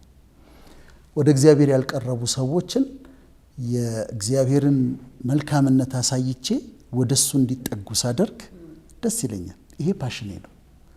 ትምህርቶችም ከዛ ጋር የተያዙ ናቸው። ቴዎሎጂም፣ ሳይኮሎጂም፣ ትሮፒካል ሜዲሲንም ተገናኝተውልኛል እና አሁን እኔ በጣም ደስተኛ ሰው ነኝ። ምክንያቱም ደስ የሚለኝን ነገር እያደረግኩኝ ስለሆነ። ፓሽኔ ምንድን ነው ብሎ መጠየቅ፣ በጣም ውስጤን ደስ የሚያሰኘው ሳደርገው ደስ የሚለኝ ነገር ምንድን ነው ብሎ መጠየቅ ያስፈልጋል። ከዛ እሱም ማግኘት። ሚስ ከተደረገ ለምሳሌ አንድ ሰው ነጋዴ መሆን የነበረበት ሰው ቄስ ከሆነ፣ ነጋዴ መሆን የነበረበት ሰው ፓስተር ከሆነ እሱም ይሰቃያል፣ ያጠፋል። ምክንያቱም እሱ የቢዝነስ ሰው ነበር መሆን ያለበት። የቢዝነስ ሰው ሆኖ ቢዝነሱን እየሰራ ምን እያለ ገንዘብ ማግኘትና በገንዘቡ መስራት ነበረበት። ግን ይሄ ሰውዬ በስተት ቄስ ሆነ፣ በስተት ፓስተር ሆነ። ስለዚህ ምን ይሆናል? ቤተ ክርስቲያን ተቀምጦ ገንዘብ የሚያገኝበትን መንገድ ነው የሚያሰላስለው። እንዴት ቢዝነስን አብሮ አይሄድም። ክህነትና ቢዝነስ አብሮ አይሄድም። ክህነት ጥሪ ያስፈልገዋል። ስለዚህ ሚስ ስላደረገ ደስተኛ አይደለም እና ያጠፋል ሁሉ። ያ ውስጡ ያለው የቢዝነስ ማንነት፣ የቢዝነስ ፓሽን ስለሚያስቸግረው ጥፋቶች ሊያጠፋ፣ አንዳንድ ነገሮች ሊያደርግ ይችላል ገንዘብ ለማግኘት። ልክ እንደዚሁ አርቲስት መሆን ያለበት ሰው ወታደር ከሆነ ወታደር ሆኖ አርቲስት መሆን የነበረበት ሰው ነው። ወንዲያውም ከሬጁ የለውም። ከዚህ ሻለቃም ምናምን ሊሆን ይችላል። ግን ጦርነት በመጣ ቁጥር፣ የመድፍ ድምፅ በመጣ ቁጥር እየደነበረ ያልተሰጠው ነገር ነው። በፍርሃት ነው የሚያሳልፈው። እና የፓሽናችንን በጣም መፈለግ ያስፈልጋል።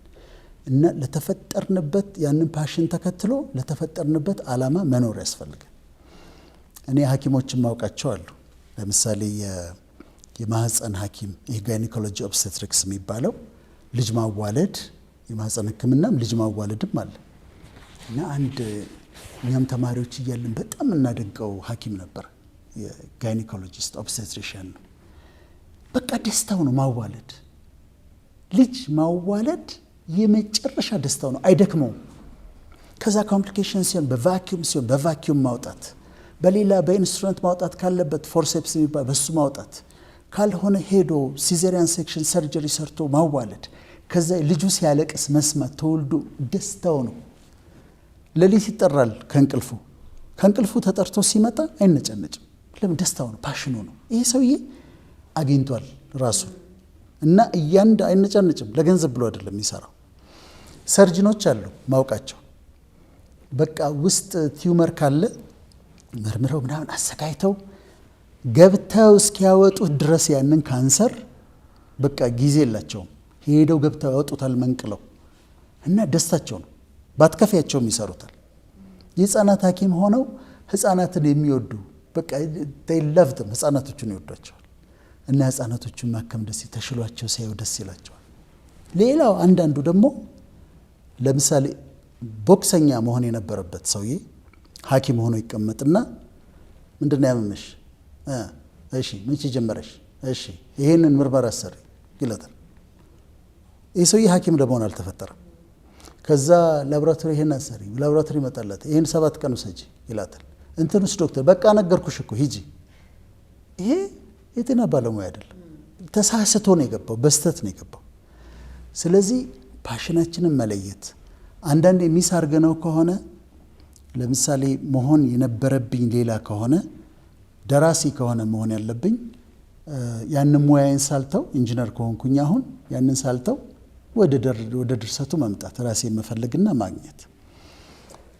ለፓሽን መኖር ትልቁ ቻሌንጅ ምንድነው? ለፓሽንሽ ሰርተሽ ለህይወት ፐርፐዝ ኖረሽ መጀመሪያ ላይ ገንዘብ ላታገኝ ትችላለሽ። ለምሳሌ ደራሲዎችን ውሰጂ። እኛ ሀገር መጽሐፍ ማለት ማሳተም ማለት በጣም ከባድ ነው። ሌላ ሀገር መጽሐፍ እጽፋለሁ ከኔ የሚጠበቀው መጽሐፍ ብቻ ነው። ፐብሊሸር አለ፣ ገና መጽሐፌ እንዳለቀ ይወስደዋል፣ ያርመዋል። ፐብሊሸር ድርጅት አለ፣ ራሱ ያሳትማል፣ ራሱ ዲስትሪቢዩት ያደርጋል፣ ራሱ ይሸጣል። ከዛ እኔ አካውንቴ ውስጥ የሚገባኝን ይከትልኛል። እዚህስ ፐብሊሸሮች ትንሽ ናቸው፣ የሚወስዷቸው መጽሐፎች በጣም ጥቂት ናቸው። ራስሽ ጽፌያለሽ፣ ተበድረሽ ታሳትሚያለሽ፣ ራስሽ ታከፋፍያለሽ በታክሲ። ከዛ ካከፋፈልሽ በኋላ ብር መሰብሰብ መከራ ነው እና ገንዘብ አያገኝም። ፓሽኑ ድርሰት ነው፣ መጽሐፍ አለበት። ግን ደግሞ ጽፎ ከመጽሐፉ ገበያ ያገኝ። ብዙ ደራሲዎች በዚህ ሰፈር ያደርጋሉ ኢትዮጵያ ውስጥ። ግን ይሁን ገንዘብ መጀመሪያ ባያስገኝሽም ለፓሽንሽ መኖር በኋላ ላይ ይመጣል፣ ቆይቶም ቢሆን ይመጣል። አክተሮቻችን እኮ አብዛኞቹ ብዙ ገንዘብ አያገኙም፣ ግን ለዛ ተፈጥረዋል። ያን ከዛ ውጪ ሌላ ነገር መሆን አይችሉም። ስለዚህ ብዙ ገንዘብ ባያስገኝም ለፓሽን መኖር ትልቅ ነገር ነው። አንዳንዴ እኔ እዚህም ላይ ያለ ሰዎች ጥሪያቸውን ሚስ አድርገው ቢሆን ኖሮ እዚህ ጋር ሌሎችን ሰዎች ነው ያነሳሁት። አሁን ግን አንድ ሰው ላንሳልሽ። ቢኒያም መቄዶንያ ምን አይነት ትልቅ ሰው ነው! ምን አይነት አስደናቂ ሰው ነው! ባለፈው የሆነ ፕሮግራም አዘጋጅተው አግኝቸው ነበር። አሁን ይሄ ሰው ካፒቴን ቢሆንስ ኖሮ ኢትዮጵያ ውስጥ የማይቀመጥ ፓይለትስ ቢሆን ኖሮ ይህንን ሁሉ አዛውንት ማን ይዝልን ነበር? ማን ይሰራው ነበር? ይሄንን ልክ እንደዛ ብለሽ አስቢው። እና ግን ሰልፍለስ የሆነ ስለ ራሱ እንዲወራ የማይፈልግ እንዲህ አይነት ቃለ መጠይቅ ላይ አቅርበሽው እኔ አይቼዋለሁኝ። እንደው ቪዥንህ ምንድነው? ራእይህ ምንድነው? እኔ ምን ራእይ አለኝ? በቃ ለእግዚአብሔር መኖር ነው። ምን አደረግኩና ታደንቀኛለህ ነው የሚልሽ። ልታከብሪው ስትሞክሪ አይቀበልም ክብር። ግን ይሄ ሰው አንድ ሰው የሰራውን ስራ ተመልከች። ይሄ የተፈጠረበትን ዓላማ ሚስ ቢያደርግ ኖሮ ኪሳራችን በጣም ብዙ ነበር የሚሆነው። አንዳንዶቹ ደግሞ ሳይድ ባይ ሳይድ ይሰራሉ። አሁን እንደ ሰለሞን ቦጋለ፣ ደሳለኝ ኃይሉ አክተሮች ናቸው፣ ተወዳጆች ናቸው። ሩህሩህ ልብ አላቸው፣ ያለቅሳሉ እና አይችሉም፣ መርዳት ይፈልጋሉ። ስለዚህ ሙያቸውን እየሰሩ እርዳታ ደግሞ ይሰጣሉ። ፓሽን አንዳንዴ መልቲፕል ሊሆን ይችላል፣ አንድ ብቻ ላይሆን ይችላል። 2-3 ጊፍት ሊሰጥሽ ይችላል። ምሳሌ ልንገርሽ። የአርቲስት አበበ ባልቻ ሂዝ ሎየር ሰማለሁ። በጣም ጎበዝ የህግ ሰው እንደሆነ፣ በጣም ጎበዝ ሎየር እንደሆነ ሰማለሁ። ግን ደግሞ በጣም ጎበዝ አርቲስት ነው እና ሁለቱም ፓሽኖቹ ይመስሉኛል። በሁለቱም ጥሩ ስም አለው። በጣም የተደነቀ ሰው ነው። በህግም በአክቲንጉም እኔ በጣም የምገረምበት ሰው ነው። ስለዚህ መልቲፕል ፓሽኖች ካሉን ደግሞ ሁለቱን ወይ ሶስቱን አብረን የምናስኬድበትን መንገድ መፈለግ። ዋናው ነገር ግን ውስጥ ያሉት ጊፍቶች ምንድናቸው? እኔ እዚህ ምድር ላይ ያለሁት ለምንድን ነው? አጭር ነው እድሜ። ለምንድን ነው የመጣሁት? አንዳንድ ሰው ፖለቲሻን ለመሆን የተፈጠረ አለ። ታውቂዋለሽ፣ ሲናገር ታውቂዋለሽ። እና ስም እንዳልጠራ ነው እንጂ በቃ ሲያወሩ ታውቂያቸዋለሽ። ቦርን ፖለቲሽያንስ ናቸው። ማይንዳቸው የዛ ነው። ሌላው ደግሞ ፖለቲሻን ለመሆን አይደለም ጥሪው፣ ግን ገብቷል ፖለቲካ ውስጥ። ስለዚህ ስራው ምን ይሆናል? መቃወም ብቻ። ምንም ይባል መቃወም፣ ያኛው ይባል መቃወም፣ ይሄ ይባል። ለምን? የራሱ አይዲያ ኦሪጂናል አይዲያ የለውም። እና ትለያቸዋለሽ። ይሄ ፖለቲሻን ነው፣ ይሄ ዝም ብሎ ነው የገባው ብለሽ መለየት ትችላለሽ። እና ሁለተኛው ነጥብ የሰው ልጅ በጣም ደስተኛ ለመሆን ራሱን ከተቀበለ በኋላ ሁለተኛው ነጥብ ምንድነው? ለህይወት ዓላማ መኖር፣ ለህይወት ጥሪ መኖር። እዚህ ምድር ላይ የምኖራቸው አመታቶች አሉ። በእነዚህ አመታቶች ምን አድርጌባቸው ልለፍ? ምን ሰርቼባቸው ልለፍ? ምን አድርጌ ልለፍ? ኑሮ አንዳንድ የሚያስገድደን ጊዜ አለ፣ ፋይናንስ የሚያስገድደን ጊዜ አለ። ግን በጣም የምንደሰትበትን በሃይሊ ኢፌክቲቭ የምንሆንበትን። አሁን እዚህ ካሜራዎች አሉ አይደለም? ወንድሞቻችን ያነሳሉ። ካሜራማን መሆን የህይወታቸው ፓሽን የሆነ በጣም የሚወዱት ሰዎች አሉ። they will die for it። ጦር ሜዳ ሄደው ይቀርጻሉ። ሌላ ስራ ስሩ ብትያቸው አይፈልጉም። በቃ እነሱ ያ ነው ኢንጆይ የሚያደርጉት። ፎቶግራፈርስ አሉ፣ ኢንጆይ የሚያደርጉት እሱን ነው። እና ፓሽናቸውንም ታለንታቸውንም ጥሪያቸውንም ይሰራሉ። በዛ ደግሞ ስራቸው ትልቅ ነገር ይሰራሉ። ጋዜጠኞች አሉ። የኢትዮጵያን ተደብቆ የነበረ ረሃብ፣ የ77ቱን ረሃብ፣ ትልቅ ረሃብ ያጋለጠ ጋዜጠኛ ነው። ካሜራማን ነው መጥቶ አንስቶ ሰርቶ። ስለዚህ ለህይወታችን ፓሽን ከኖርን ጠቅመን ተጠቅመን ደስ ብሎን ኖረን እናልፋለን። እና ሁለተኛው ፓሽን መፈለግ እና ለህይወት ጥሪ መኖር ነው። እዚህ ጋር አንተም አንስተዋል። ደሃ ሀገር ውስጥ መኖር የህይወት ጥሪያችንን ብናውቀው እንኳ ለማወቅም ራሱ ይከብዳል። ግን ብናውቀው እንኳ ብዙ ተግዳሮት አለ። የማህበረሰቡ ፕሬሸር አለ፣ ሲስተሙ አለ። ከዛም ባሻገር ደግሞ እንጀራ የሚባል አለና አብዛኞቻችን በዩኒቨርሲቲ ያለፍን ሰዎች እናውቀዋለን። ተሰምሮልን ነው እንደውም የምንማረው። ማለት በቃ ተምረሽ ዶክተር ሆነሽ ፓይለት ሆነ ኢንጂነር አለ አይደለ፣ ፕሬስቲጂየስ የሆኑ በማህበረሰቡ ትልቅ ቦታ የሚሰጣቸው ወይ ገንዘብ ያለበት ቦታ ነው እንድትገባ የሚፈለገው እንጂ ሰዓሊ ከሆንክ ወይም አለ አይደለ፣ በጣም ትላልቅ አርቶች አሉ፣ ግን ገንዘብ ስለማያስገኙ ተብሎ ስለሚታሰብ በቃ ስፔሲፊክ ተደርጎ የሆኑ ስራዎች አሉ፣ በዛ ማለፍ አለብ። ያለበለዚያ እንደማይሳካል እንደማያልፍል ነው የሚነገረውና ሰው በዛ ያድግና የሆነ ሰዓት ላይ እንደው ቢሆን እንኳን እንዳልከው ደስተኛም አይሆንም። ካልሆነም ደግሞ ደስተኛ ማለት የሚፈልገውን አንዳንዴ ምን አስተዋልኩኝ ይሆናሉ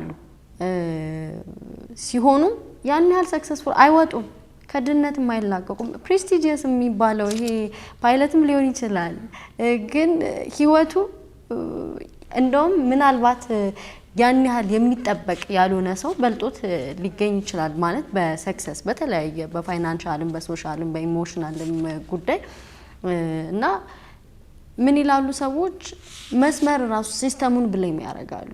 ራስን ለመሆን ያግደናል፣ ራስን መሆን ይከብዳል በደሃ ሀገራት። እንደውም እየየም ሲዳላ ነው። ይሄንንም እኮ ማናየበት በቃ እንጀራ እንብላበት። ይሄ ኮሊንግ ጥሪ የህይወት መስመር የሚባለው ለተመቻቸው ለሀብታም ሀገራት ነው እንጂ ኢትዮጵያ ውስጥና ገና በማደግ ላይ ላሉ ሀገራት የሚሆን ነገር አይደለም ይላሉና ብሌም ማድረጉ ጣት መቀሰሩ ያዋጣናል ወይ?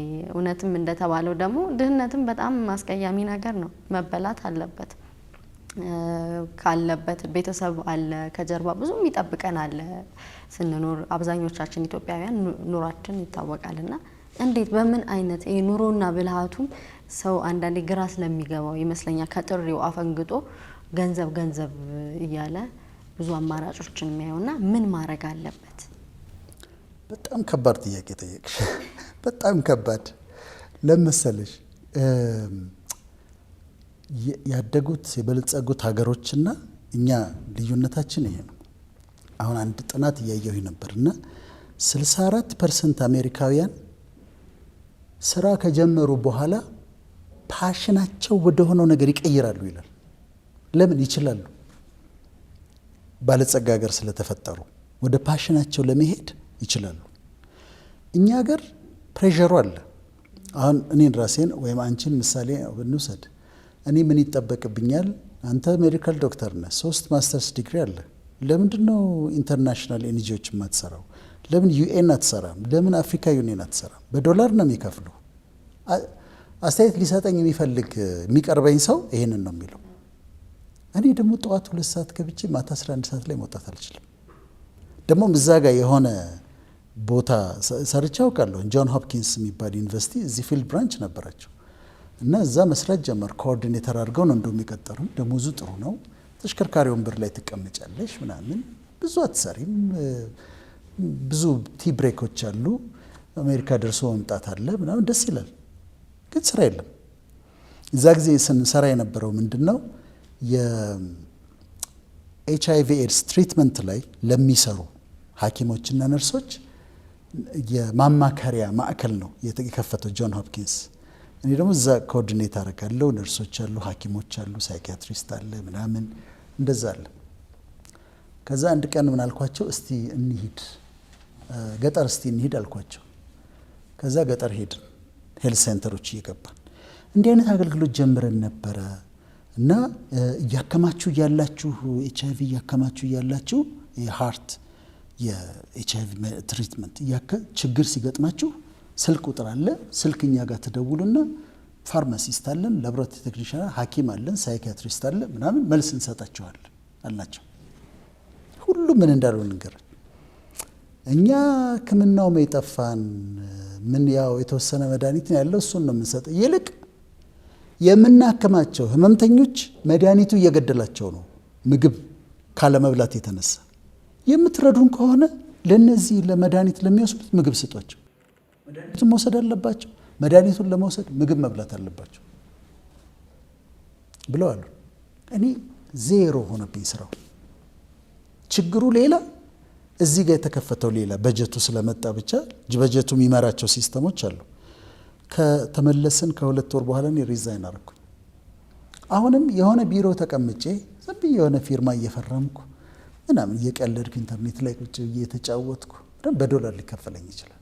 ግን ሰው አልጠቅም። እዛ ተቆልፌ ውዬ የሚሰሩትን አከብራለሁ። ለእኔ ጥሪ ለእኔ ፓሽን ግን ያንን ማድረግ አልችልም። ስለዚህ ብዙ ዶላር ላላገኝ ይችላለሁ። መጠነኛ ኑሮ ለመኖር ልገደድ ይችላለሁ። ግን ፓሽኔን አግኝቻለሁ፣ ለፓሽኔ እኖራለሁ። ቅድምም ያልኩሽ ለምሳሌ ደራሲዎች ያልኩት በቃ ብዙ አያገኙም። በችግር የሚኖሩ ደራሲዎች ያውቃለሁ። ግን ደግሞ ውስጣቸው ያለው ስነ ጽሁፍ ነው፣ መጽሐፍ ነው ያለባቸው። አሁን የእነሱን ሳፖርት የሚያደርግ ነገር ቢዘጋጅ፣ ሰዎች በታለንታቸው ለመውጣት ሲዘጋጁ የሚያግዝ ነገር ቢኖር ሀገራችን ውስጥ በጣም ጥሩ ነበር። አሶሲዬሽንስ ቢኖሩ፣ የደራሲያን ማህበር አለ ግን አቅም የለውም። ከዛ አሁን አንቺ ፐብሊክ ሄልዝ ነው የተማርሽው። ሰው የሚልሽ ምንድን ነው? ኤንጂኦ ግቢ፣ እንደዚህ ግቢ፣ እዚያ አፕላይ አርጊ፣ እዛ አፕላይ አርጊ ምናምን። ውስጥሽ አንቺ ያለው አርት ቢሆንስ፣ ጋዜጠኝነት ቢሆንስ፣ የተለያየ ነገር ሊሆን ይችላል። የግድ ፐብሊክ ሄልዝ ስለተማርሽ የሆነ ኤንጂኦ ተቀጥረሽ መስራት አለብሽ ማለት አይደለም። ግን ያንን ቪዥንሽን ፐርሲው ስታደርጊ፣ በፓሽንሽ መንገድ ለመሄድ ስትፈልጊ ግን የሚያግዙሽ ሰዎች ያስፈልጋሉ። እና ኢትስ አንፎርቹኔት እኛ ሀገር ያለው ነገር ወደፊት ያው እየተሻሻለ ይመጣል ብዬ ተስፋ አደርጋለሁ። ወደ ሶስተኛው በጣም ሀሳቦቹ ጃይንት ሀሳቦች ናቸው እና ብዙም ማለት ብንችልም ከሰዓት አንጻር ሌላ ጊዜ አይ ሆፕ እያንዳንዱን ነገር የምንመለከተው ይመስለኛል። ወደ ሶስተኛው ስመጣ የጥበብ እንቁ 3 ለመማር ፍቃደኛ መሆን ይላል። የቅድስት ድንግል ማርያም አንድ አርያ ከምትሆንበት ነገር አንዱ ለመማር ፍቃደኛ መሆኗ ነው ይላል እዚህ መጽሐፍ ላይ። ቅድስት ማርያም ጥሯን እንደተረዳች ወዲያው የወሰደችው እርምጃ ወደ ኤልሳቤጥ መሄድ ነበር። ኤልሳቤጥ ለብዙ ዘመን ልጅ ሳትወልድ ቆይታ በዚያ ጊዜ ከጸነሰች 6 ወር ሆኗታል። በዚህም ላይ ለማርያም ዘመዷ ነች። የጸነሰችው ደግሞ ታላቅ ነብይ የሚሆነውን መጥምቁ ዮሐንስን ነው። ስለዚህ ኤልሳቤጥ ማርያምን ብዙ ነገር ልታስተምራት ትችላለች። የጸነሰች ሴት ስለ እርግዝና ጥሩ ትምህርት የምታገኘው ከእርሷ በፊት ከጸነሰች ሴት ነው። ብዙ ልምዷን ታካፍላለች። የቀደመችዋ ለአዲሷ በመጀመሪያዎቹ ወራት ስለሚያስቸግረው የጧት ማቅለሽለሽና ማስመለስ ትነግራታለች። አይዞሽ ትንሽ ጊዜ ነው ቢያስቸግርሽ ትላታለች። ማድረግ ያለባትንም ትመክራታለች። ምንም እንኳን ቅድስት ማርያም ወደ ኤልሳቤጥ የሄደችበት ምክንያት ከዚህም ያለፈ ቢሆንም ያቺ ወጣት ድንግል ብዙ ትምህርት ከኤልሳቤጥ እንደምታገኝ ጥያቄ የለውም ይላል። ለመማር ፈቃደኛ ነው ቅድስት ማርያም እመቤታችን ቅድስት ድንግል ማርያም ወደ ኤልሳቤጥ ሄደች። ኤልሳቤጥ አክስቷ ነች። በእድሜ በጣም ትልቅ ነች። ኤልሳቤጥ የመጥምቅ ዮሐንስ እናት ነች እና ወደ እሷ ሄደች። ያንግ ነች ቅድስት ማርያም የዛ ጊዜ 16 ዓመት እንደዚህ ቢሆናት ነው። እንትን ባይኖርም እኔ በጣም ቆንጅዬ በቃ የምታምር ድንግል ትመስለኛለች እና እኔ በጣም ነው የምወዳት። በነገራችን ላይ ምንም ሚስጥር አይደለም፣ ሁሉ ሰው ያውቃል ማርያም እንደምወድ በጣም መወደድ የሚገባት ስለሆነች ነው። እና ወደ ኤልሳቤጥ ሄደች። ኤልሳቤጥ ጋር ስትሄድ አንደኛ ኮንፈርሜሽን አግኝታለች። በቅዱስ ገብርኤል የተነገራትን ነገር መንፈስ ቅዱስ በኤልሳቤጥ በኩል ነግሯታል። ኤልሳቤጥ ተናግራለች፣ ትንቢት ተናግራለች። እንደገና በማህፀኗ ዘሏል። በማህፀን የነበረው ዮሐንስ እሷን ሲያይ ዘሏል እና አስደናቂ ነበር። በማህፀን ያለ ልጅ ሲዘል ታውቋታል ኤልሳቤጥ እና ሲያከብረው ውስጥ ነው ሲያከብራት ድንግልን ሲያከብራት ነበር። እና ወደ ታላቋን የሄደችው የምታስተምራት ነገር አለ። ወጣት ነች እሷ። ቀድማት ደግሞ ጸንሳለች። ኦልሬዲ 6 ወር ሆኗታል። እና ቅድም እንዳልሽው የቀድማ የጸነሰች ሴት ለአዲሷ ለምታስተምራት ብዙ ነገር አለ። አሁን ምንድነው የምናየው?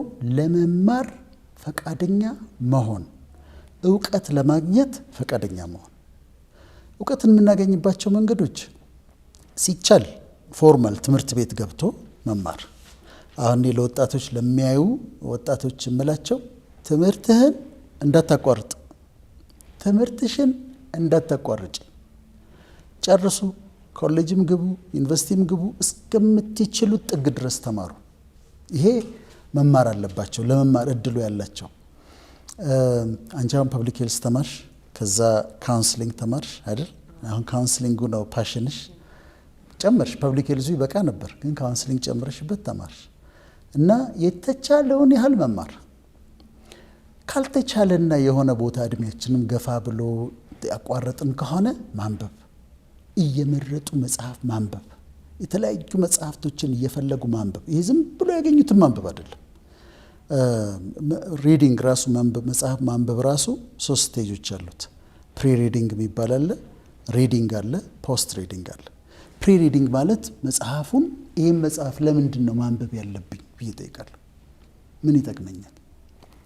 ጸሐፊው ማን ነው? ይህም መጽሐፍ ለመጻፍ አቅም አለው ወይ? ኦቶሪቲ አለው ወይ ብዬ እጠይቃለሁ። ስንት ገጽ አለው? በስንት ዓመተ ምህረት ነው የተጻፈው? ይሄ ፕሪ ሪዲንግ ይባላል። ከዛ አነባዋለሁ። ሁለተኛው ስቴጅ ሪዲንግ ነው። ሶስተኛው ስቴጅ ደግሞ ፖስት ሪዲንግ ነው። ፖስት ሪዲንግ ደግሞ ማለት ካነበብኩ በኋላ አሰላስለዋለሁ። ምን አገኘሁ? ይህን መጽሐፍ አነበብኩ፣ ከዛ ምን አገኘሁ ብለን እንጠይቃለን። ይህንን የምለው ምንድን ነው? ፕሪ ሪዲንግ፣ ሪዲንግ፣ ፖስት ሪዲንግ መኖሩን ወጣቱን ዝም ብለን አንብብ እንለውና ዝም ብሎ መንገድ ላይ ያገኘውን መጽሐፍ ያነሳና ያነባል። ከዛ ቢያነብ ምንም አያገኝ፣ ቢያነብ አይጥመው፣ ቢያነብ ይቸገራል፣ ከዛ ንባብን ይጠላል። ስለዚህ ምን ማንበብ እንዳለበት ጋይዳንስ ማግኘት አለበት። መጽሐፍ ማንበብ፣ ዶክመንተሪዎች ማየት፣ ሰዎችን መጠየቅ፣ የሚያውቁ ሰዎችን መጠየቅ፣ የተለያየ ጉዳይ ያለውን ጠይቆ መረዳት። እኔ ልጅ ሆኜ በጣም የማረሳው ነገር የእሁድ ፕሮግራም ይባል ነበር። የመዝናኛ ፕሮግራም ጠብቀን ነው ሬዲዮ የምንሰማው።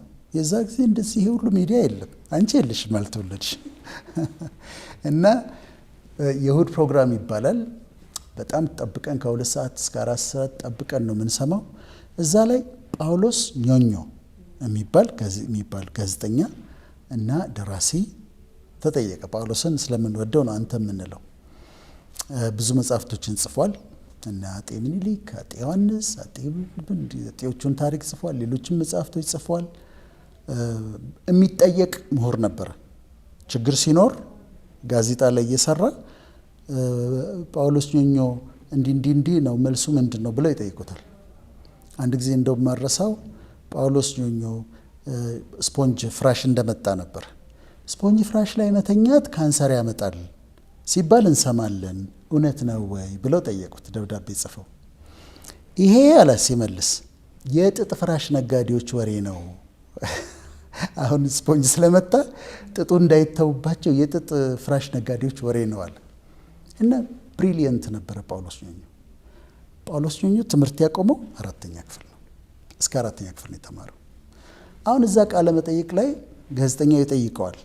አይ ቲንክ እነ ንጉሴ የሚባል ጋዜጠኛ ነበረ፣ ንጉሴ አክሊሉ እንደዚህ የሚባል ነበረ። ሌላም በጣም ትልቅ ስማቸው ጠፋኝ። እና ሲጠይቀው እንዴት እውቀት አከማቸህ ብሎ ይጠይቀዋል። እንዴት ነው ያከማቸኸው? አሁን ያዳምጣሉ። 4ኛ 5ኛ ክፍል በሆን ነው።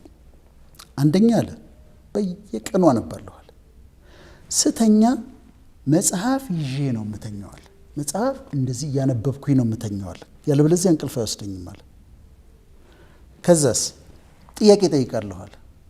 ምግብ ቤት ገብቼ ሜኑ ላይ ያለ የተዘረዘረ ነገር ካላወቅኩት እጠራትና ይሄ ምንድነው ብዬ ጠይቃታለሁ። አላፍርም አለ ያን ለመጠየቅ። አውሮፕላን ውስጥ ገብቼ ቀበቶ ግራ ከገባኝ ሆስተሷን እጠራና እንዴት ነው የሚታሰረው እላታለሁ አለ። ወይ ምግቡ አከፋፈቱ ከጠፋኝ እንዴት ልክፈተው እላታለሁ። ጥያቄ ለመጠየቅ አላፍርም አለ። ስለዚህ አነባለሁ፣ ጥያቄ ጠይቃለሁ፣ አዳምጣለሁ አለ። አሁን እኔ ምን ሆንኩኝ? ከዛ ጊዜ ጀምሮ ጳውሎስ ኞኞን ኮርጄ ስተኛ መጽሐፍ እያነበብኩ ነው። የእውነት ነው የምልሽ። እስካሁን ድረስ መጽሐፍ እንደዚህ ይዤ የራስጌ መብራት ኖሮ እያነበብኩ አንድ እንትን ሲል አጥፍቼ ተኛለሁ። ረስቼው መጽሐፍ ካልያዝኩኝ እንቅልፍ አይወስደኝም። ከዛ ጊዜ ጀምሮ ከሱ ወስጄ ማለት ነው። ሌላ ምን ተማርኩኝ ከሱ? ጥያቄ ለመጠየቅ አላፍርም። እንዴት ይህንን አያውቅም ብለሽ ትታዘብኛለሽ ብዬ አሁን እዚህ ውስጥ አንድ ዕቃ ኖሮ የማላውቀው ከሆነ ካሜራማኖቻችን ይሄ ምንድን ነው እላለሁ። አንዳንዱ ካላወቀ ሊስቅብኝ ይችላል። እንዴት ይሄን አታውቅም ብሎ ዳትስ ኦኬ ይሳቅ። እኔ ግን እጠይቃለሁ። ስለዚህ መጠየቅ፣ ማዳመጥ፣ ማንበብ የምናየው ዝም ብሎ ሙቪ ከማየት አንዳንድ ጊዜ ዶክመንተሪዎችን፣ ጥናታዊ የሆኑ ነገሮችን ለወጣቶች እውቀትን ለመሰብሰብ ማከማቸት፣ በየቀኑ እውቀትን ማከማቸት ያስፈልጋል። በእውቀት ማደግ ያስፈልጋል። ከዛ ባለሙያ ሰዎች ስናገኝ አሁን ለምሳሌ የህግ ሰው አገኘሁ እንበል፣ ሎየር ነው እንበል። እኔ ማውቃትን ስለ ህግ ከማወራ ስለ ህግ ጥያቄዎች ጠይቀውና ጸጥ ብዬ አዳምጣለሁ። ለምን? ይህን ሰውዬ ሌላ ቀን ላላገኘው እችላለሁ። ህግ ትምህርት ቤት ገብቼ አልማርም። መማር ያለብኝን ተምሬያለሁ። ስለዚህ ጠይቀውና ቁጭ ብዬ እማራለሁ። ሲያወራኝ ጠይቄው እማራለሁ። ኢኮኖሚስቱን ሳገኝ የኔ ኢኮኖሚክስ እውቀት ሊሚትድ ነው። ስለዚህ ምን አደርጋለሁ? ጥያቄ ጠይቀውና አጋጣሚውን እጠቀማለሁ፣ እማራለሁ። አንዳንድ ሰው ግን ምን ያደርጋል? አንቺ ጋር ይመጣል። እኔ በሳይኮሎጂ ማስተርስ ዲግሪ አለኝ። ቁጭ ብሎ ለኔ ሳይኮሎጂ ሊያስረዳኝ ይሞክራል። ገብቶሻል? ከዛ ምን አደርጋለሁ? ዝም ብዬ ሰማዋለሁ። ወይ ሕክምና ሊያወራልኝ ይሞክራል፣ ወይ ቴዎሎጂውን ሊያወራልኝ ይሞክራል። ፊልዱ አይደለም ለኔ፣ ፊልዴ ነው። ግን ማድረግ የነበረበት ምንድን ነው? ጥያቄ እየጠየቀ ያችን አጋጣሚ ጥርግ አድርጎ እውቀት ይዞ መሄድ። እኔ እንደዛ ነው የማደርገው። አጋጣሚውን በሙሉ እኔ አንዱ ካውንስሊንግ የምሰራበትና የምወደው ማዳመጥ ስጦታዬ ነው እላለሁ። ማዳመጥ ደስ ይለኛል ከማውራት ይልቅ። አሁን እንደዚህ ቃለ መጠይቅ ላይ እንዲሳወራ ታየኛለሽ እንጂ ከሰዎች መካከል ሲሆን አብዛኛውን ጊዜ ዝምተኛ ነኝ።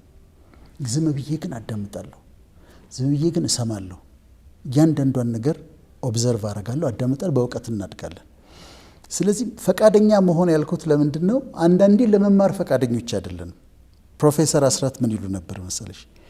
you have refused to learn ይሉ ነበር። you have refused to learn ሲቆጡ ለመማር ሪፊውዝ አድርገሃል ይሉ ነበር። እና ሁል ጊዜ ኤዱኬሽን ያቆማል፣ ለርኒንግ ግን ይቀጥላል። ሁል ጊዜ ተማሪ መሆን፣ ሁል ጊዜ አዳዲስ እውቀትን መሰብሰብ። ስለዚህ አሁን ምን አለን? ራሳችንን ተቀበልን አይደል? የህይወት ጥሪያችንን አወቅን፣ ፓሽናችንን አወቅን። ለፓሽናችን ነው የምንኖረው። ከዛ ከፓሽናችን ጋር የተያያዙ ደግሞ እውቀቶችን እንሰበስባለን። ሙያም ከሆነ ትሬኒንጎች፣ ከዛ ጋር የተያያዙ መጽሐፍቶች፣ ከአንቺ ቢበልጡ ሰዎች ሜንተሮችን አዘጋጅቶ መጠየቅ። ይሄ እንዴት ነው? እነ ጋሽ ተስፋዬን ታያለሽ በአርቱ ዓለም ማን ነው የሚሏቸው? ዳዲ ይሏቸዋል ብዙ ጊዜ። እና ከእንደዚህ አይነት ሰዎች መማር፣ ጋዜጠኛ ከሆነ ከትላልቅ ጋዜጠኞች መማር። ፋዘር ነው የሚሏቸው፣ ፋዘር ነው የሚሏቸው። በጣም ነው የምወዳቸው፣ ልጆቻቸውንም አውቃለሁ። እና ሜንተርሺፕ፣ ኮቺንግ ከሰዎች ከኛ ቀድመው ከሄዱ ሰዎች መማር ያስፈልጋል ማለት ነው። ከዚህ ጋር በተያያዘ አሁንም የሶሻል ሚዲያ ኢፌክት ለመማር ያለንን ነገር እየጨፈለቀው ይመስለኛል። እንደውም ጥናቶችም እኔ ሳነብ ያየሁትኝ ነገር ሰው የማንበብና የመስማት ነገሩ ከጊዜ ወደ ጊዜ እየቀነሰ መጣ። ቲክቶክ ቢባል ፌስቡክ ብንል ሁሉም አጠር አጠር ያለ ስለሆነ ቪዲዮዎቹም የሚያሳዩት ጽሁፎችም የሚጻፈው ሰው ወደ መጽሐፍ የመሄድ ነገር እያቆመ 3 መስመር ያነብና እውቀት የጨበጠ ይመስላል። ኢንፎርሜሽን ሮ የሆነ መረጃ ያገኛል። ከዛ በሱ ራሱ ነው የሚሞላው ሌላውን። እንደውም አንድ ቀልድ ላይ ያየሁትኝ አንዷ በጣም ማንበብ እወዳለሁ ትላለች እና ይሄ ለቁንጅና ውድድር ለመወዳደር ሄዳ ምንድነው ሆቢሽ ተብላ ነው በጣም ማንበብ እወዳለሁ ምናምን አለች። ዳኞቹ ኢምፕረስድ ሆኑ። ከዛ ዋው ምን ታነቢያለሽ? ያው ፌስቡክ ላይ ኢንስታግራም ላይ የሚጻፉትን ነገር በጣም ነው ማንበብ የምወደው፣ ይሄ መጽሐፍ ምናምን አይመቸኝም ትላለች። እና የእውነት እነሱ በቀልድ ቢሆንም የነገሩን እውነታው ግን እኔም የማስተውለው ነገር ከጊዜ ወደ ጊዜ እነዚህ የሶሻል ሚዲያ ኢፌክት የማንበብ ነገራችንን የቀነሱት ይመስለኛል። ከዚህም ባሻገር ደግሞ አላቅም ማለት የመዋረድ የትንሽነት ምልክት አድርጎ የሚወስደው ሰው ብዙ ነው። እንዳልከው ከማዳመጥ ይልቅ መናገር ይቀናናል። ሰሚ የለም፣ ብዙ ተናጋሪ አለ። አሁን እኔ የማስተውለው በየማህበራዊ ሚዲያ ኤቭሪዌር ሲሄድም ሰሚ የለም፣ ተናጋሪው በዛና ስትናገር እኔ የተረዳሁት ነገር ትህትና የሚጠይቅ ይመስለኛል መማር።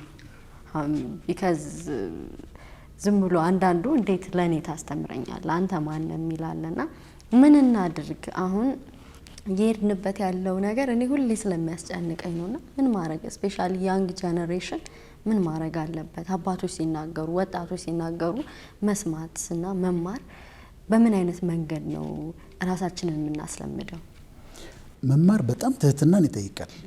ግን ከማንም ሰው መማር ትችላለሽ። እኔ የሚገርመኝን ነገር አንድ ቀን ጫማ እያስጠረኩ፣ እንደዚህ ጫማ ማስጠረግ አልወድም፣ ግን ቤት መጥቶ አንድ ላይ እንዲጠርጉ እንደዛ ነው የማደርገው። ግን አንድ ቀን ግድ ማስጠረግ ነበር። የጠረገልኝ አዋራዋለሁ። የሆነ ወሬ እያዋራሁት ትንሽ ልጅ ነው፣ የሚገርም ፍልስፍና ነገረኝ። የሚያስገርም ፊሎሶፊ እንደ ኮት የሚደረግ የሚጻፍ ነው። ያ ልጅ ነው የነገረኝ። ግን ከሱ ለመማር ፈቃደኛ መሆን ነበረብኝ። እና እንዳልሽው በጣም ትህትና ይጠይቃል። የፌስቡኩ ይሄ ማህበራዊ ሚዲያው ነገር ሰሞኑን ምን ገጠመኝ መሰለሽ? በኔ ስም አንድ ሁለት ሰዎች በኔ ስም በደንብ ስነ ስርዓት ዶክተር ወዳጄነ መሐረን ብለው ፎቶግራፊን አድርገው ደንበኛ ፖለቲካ ይጽፋሉ። ደንበኛ ደግሞ እንዴት ጠጣር ጽሁፍ እንደሆነ ከዚህ ፊት አንድ ያጋጥሞኝ ይቅርታ ጠይቆ ዘጋ። ሃይማኖታዊ ነገር በጣም አበሳጭቶኝ ነበር፣ በጣም አዝኜ ነበር እና በኋላ ይቅርታ ጠይቆኝ ዘጋ። እነዚህ ደግሞ ከፍተው ፖለቲካ ያወራሉ፣ ይጽፋል። እኔም ጽፍ ነው ሰው ሼር ያደርጋል። እኔ ሰዎች ያሳዩኛል። ከዛ ጌቱ ተመስገን በጣም ጎበዝ ጋዜጠኛ ነው፣ ወዳጄ ነው፣ ሁሌ ይተባበረኛል። አንድ ነገር ማውጣት ካለብኝ የራሴ ፔጅ ስለሌለኝ እንዲህ በስሜ ከፍተው እየጻፉ ነው። እኔ አይደለሁም ግን አይቻለሁ እንደዛ እንደሆነ እና እኔ ፔጅም አካውንትም እንደሌለኝ አሳወቀልኝ ብዬ አውጣልኝ አልኩት። አወጣ። ከስር ምን ክርክር ተነሳ መሰለሽ? አካውንት ከሌለህ እንዴት አየኸው?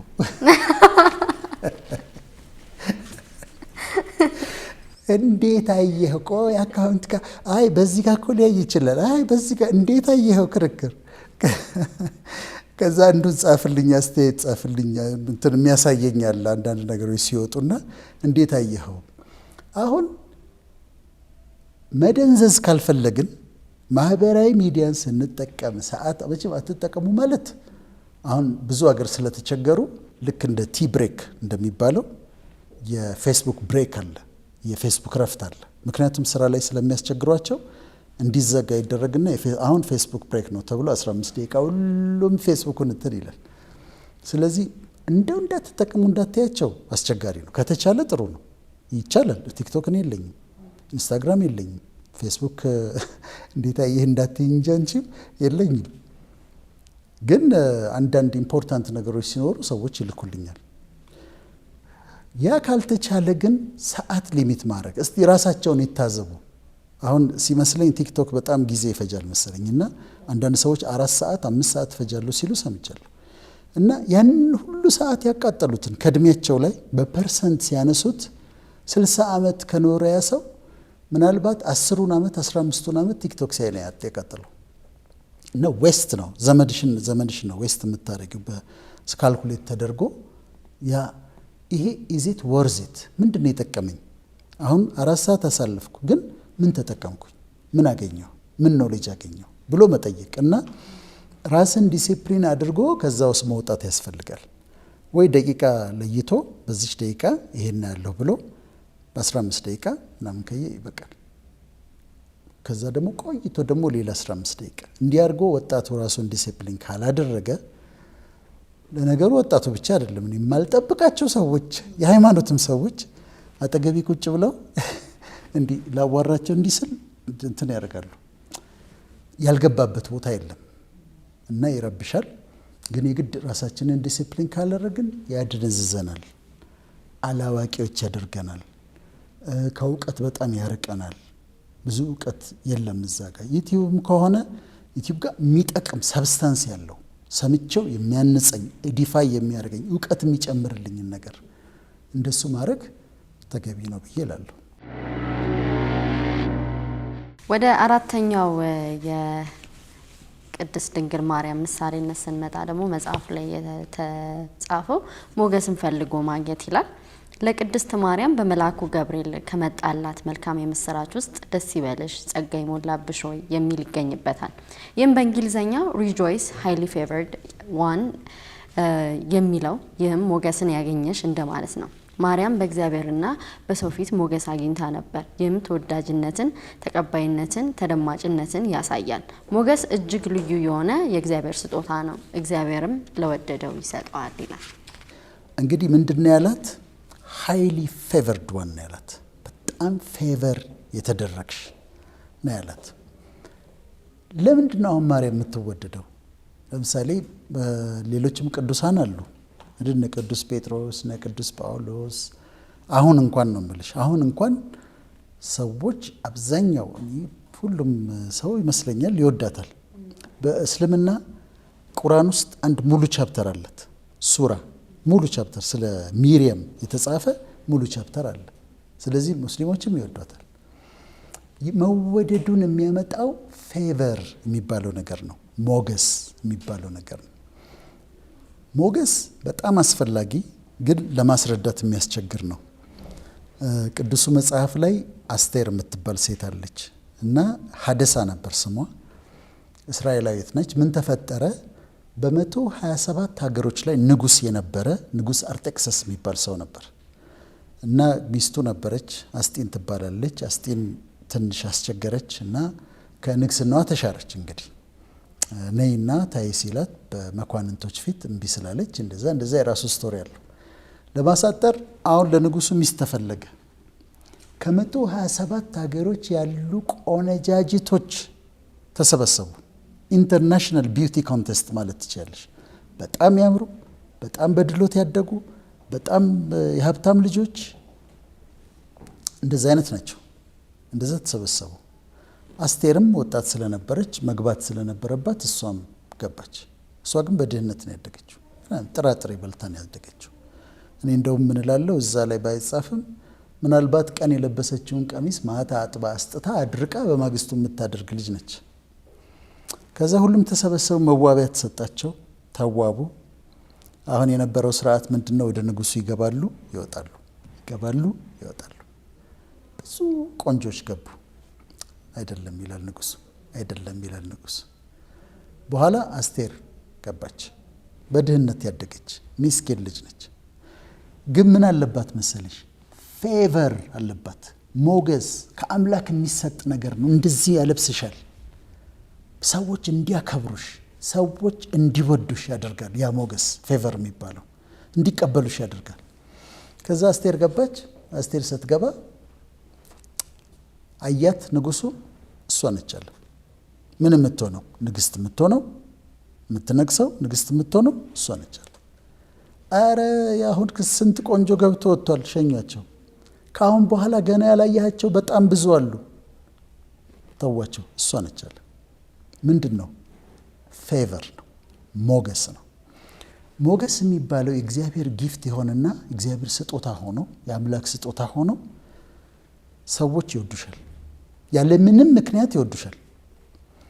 ሰዎች ያከብሩሻል፣ ስትናገሪ ያዳምጡሻል። ይሄ ሞገስ ነው። አንድ መስሪያ ቤት ሄደሽ ዝም ብሎ በቃ ብድግ ብሎ ያስተናግድሻል። ይሄን እንትን ይፈርማል፣ እኔ እዛ ጋር እኔ ልውሰድሽ ይላል። ይዞሽ ይሄዳል፣ እዛኛው ጋር ይዞሽ ይሄዳል፣ እዛኛው ጋር አንድ ያስታ ጨርሶ ይልክሻል። ገንዘብ ስትሸው አይደለም፣ ሞገሱ ነው እንዲቀበልሽ ያደረገውና ሰዎች እንዲሰሙን የሚያረግ ሰዎች እንዲወዱን የሚያረግ የማይገባንን ክብር እንድናገኝ ከመቀመጫቸው እንዲነሱልን የሚያረግ ነገር እሱ ሞገስ ይባላል። የእግዚአብሔር ስጦታ ነው። አሁን ህብረተሰብ ውስጥ አንዳንድ ሰዎችን ታያለሽ ሞገስ ያላቸው እና ተቀዳሚ ሀጂ ሙፍቲ ሙስሊም ብቻ ነው የሚወዳቸው። ክርስቲያኖች ዳር ክሬዚ ፎር ሂም በጣም ነው የሚወዷቸው። ብዙ ተናግረው ኦራተር ሆኖ ምናምን አይደለም፣ ግን ተወዳጅ ናቸው። ክርስቲያኑ፣ ኦርቶዶክሱ፣ ፕሮቴስታንቱ፣ ሙስሊሙ የራሳ አንዳንድ ፖለቲካ ይኖራል፣ ግን በጣም ተወዳጅ ናቸው። ሞገስ ነው። እኔ በጣም ወዳቸው ብዙ ጊዜ መድረክ ላይ የማገኛቸው መጋቢ ሐዲስ አለማየሁ እሸቱ ሰው በጣም ይወዳቸዋል። በጣም እና ምንድነው ፌቨር ነው እና እንድትወደጅ ያደርጋል፣ እንድትከበር ያደርጋል፣ ሰዎች እንዲያዳምጡሽ ያደርጋል። አሁን አንዳንድ ጊዜ ያለው የማይነኩ አርቲስቶች አሉ። አሁን ዘፋኞችም ሆነው ወንድ የሆነ እሱ ላይ ይጻፍ እስቲ እሱ ላይ አስተያየት ይስጥ። 20 ሺህ ሰው ነው 20 ሺህ ሰው ነው የሚቃወሙ። እንደ ፌቨር ነው፣ ሌላ ምንም አይደለም። አንዳንዶቹ ብዙም አይናገሩ፣ ዝምተኛ ናቸው እና የማይነኩ ናቸው። እንደ አርቲስት ቴዎድሮስ ካሳሁን አይነት አንድ ሰው የሆነ ወንድ ቢጽፍ እሱ ላይ ከዛ 20 ሺህ 30 ሺህ ሰው ነው መልስ የሚሰጠው። ለምን? ዝም ብሎ ፌቨር ነው። ብዙ አይናገሩም፣ ትንሽ ነገር ነው የሚናገሩት። ብዙ ወጥተው አታያቸውም በየቦታው። ግን ዝም ብሎ ፌቨርድ ሲሆኑ ፌቨር ስላላቸው ሞገስ ስላላቸው ህዝብ ይወዳቸዋል። እንደ መሰረት መብራቴ አይነት ዝም ብለው ይወዷታል፣ በቃ ይወዷታል። ምንም ማስረዳትም አትችልም። የራሷ ኳሊቲዎች ቢኖራትም ሞገስ ነው። ፖለቲሻኖችም አሉ በጣም የሚወደዱ። ኦባማ የተመረጠ ጊዜ አፍሪካ፣ ኤዥያ፣ አሜሪካ ህዝቡ እንዴት እንደሆነለት አይተሻል። ፌቨር ነው። ስለዚህ ይሄ ሞገስ ነው፣ እግዚአብሔር ነው የሚሰጠው፣ የእግዚአብሔር ስጦታ ነው። ግን ዝም ብሎ አይሰጥም፣ ዝም ብሎ ሞገስ አይሰጥም። የሚያከብሩት የምታከብሪው ከሆነ የምትፈሪው ከሆነ ግፍ የማትሰሪ ከሆነ ከአመፃ ጋር የማትተባበሪ ከሆነ በሰዎች ላይ ተንኮል የማትሰሪ ከሆነ እሱ በሚወደው መንገድ ከሄድሽ ሞገስ ይሰጥሻል። እሱ ሞገስ ካስቀመጠብሽ ህዝብ ይወድሻል። እንደው የሚጠላሽ ሰው አይኖርም ማለት አይደለም። ማንም ሰው በምድር ላይ ሁሉ ሰው የሚወደው ሰው ደግሞ የለም።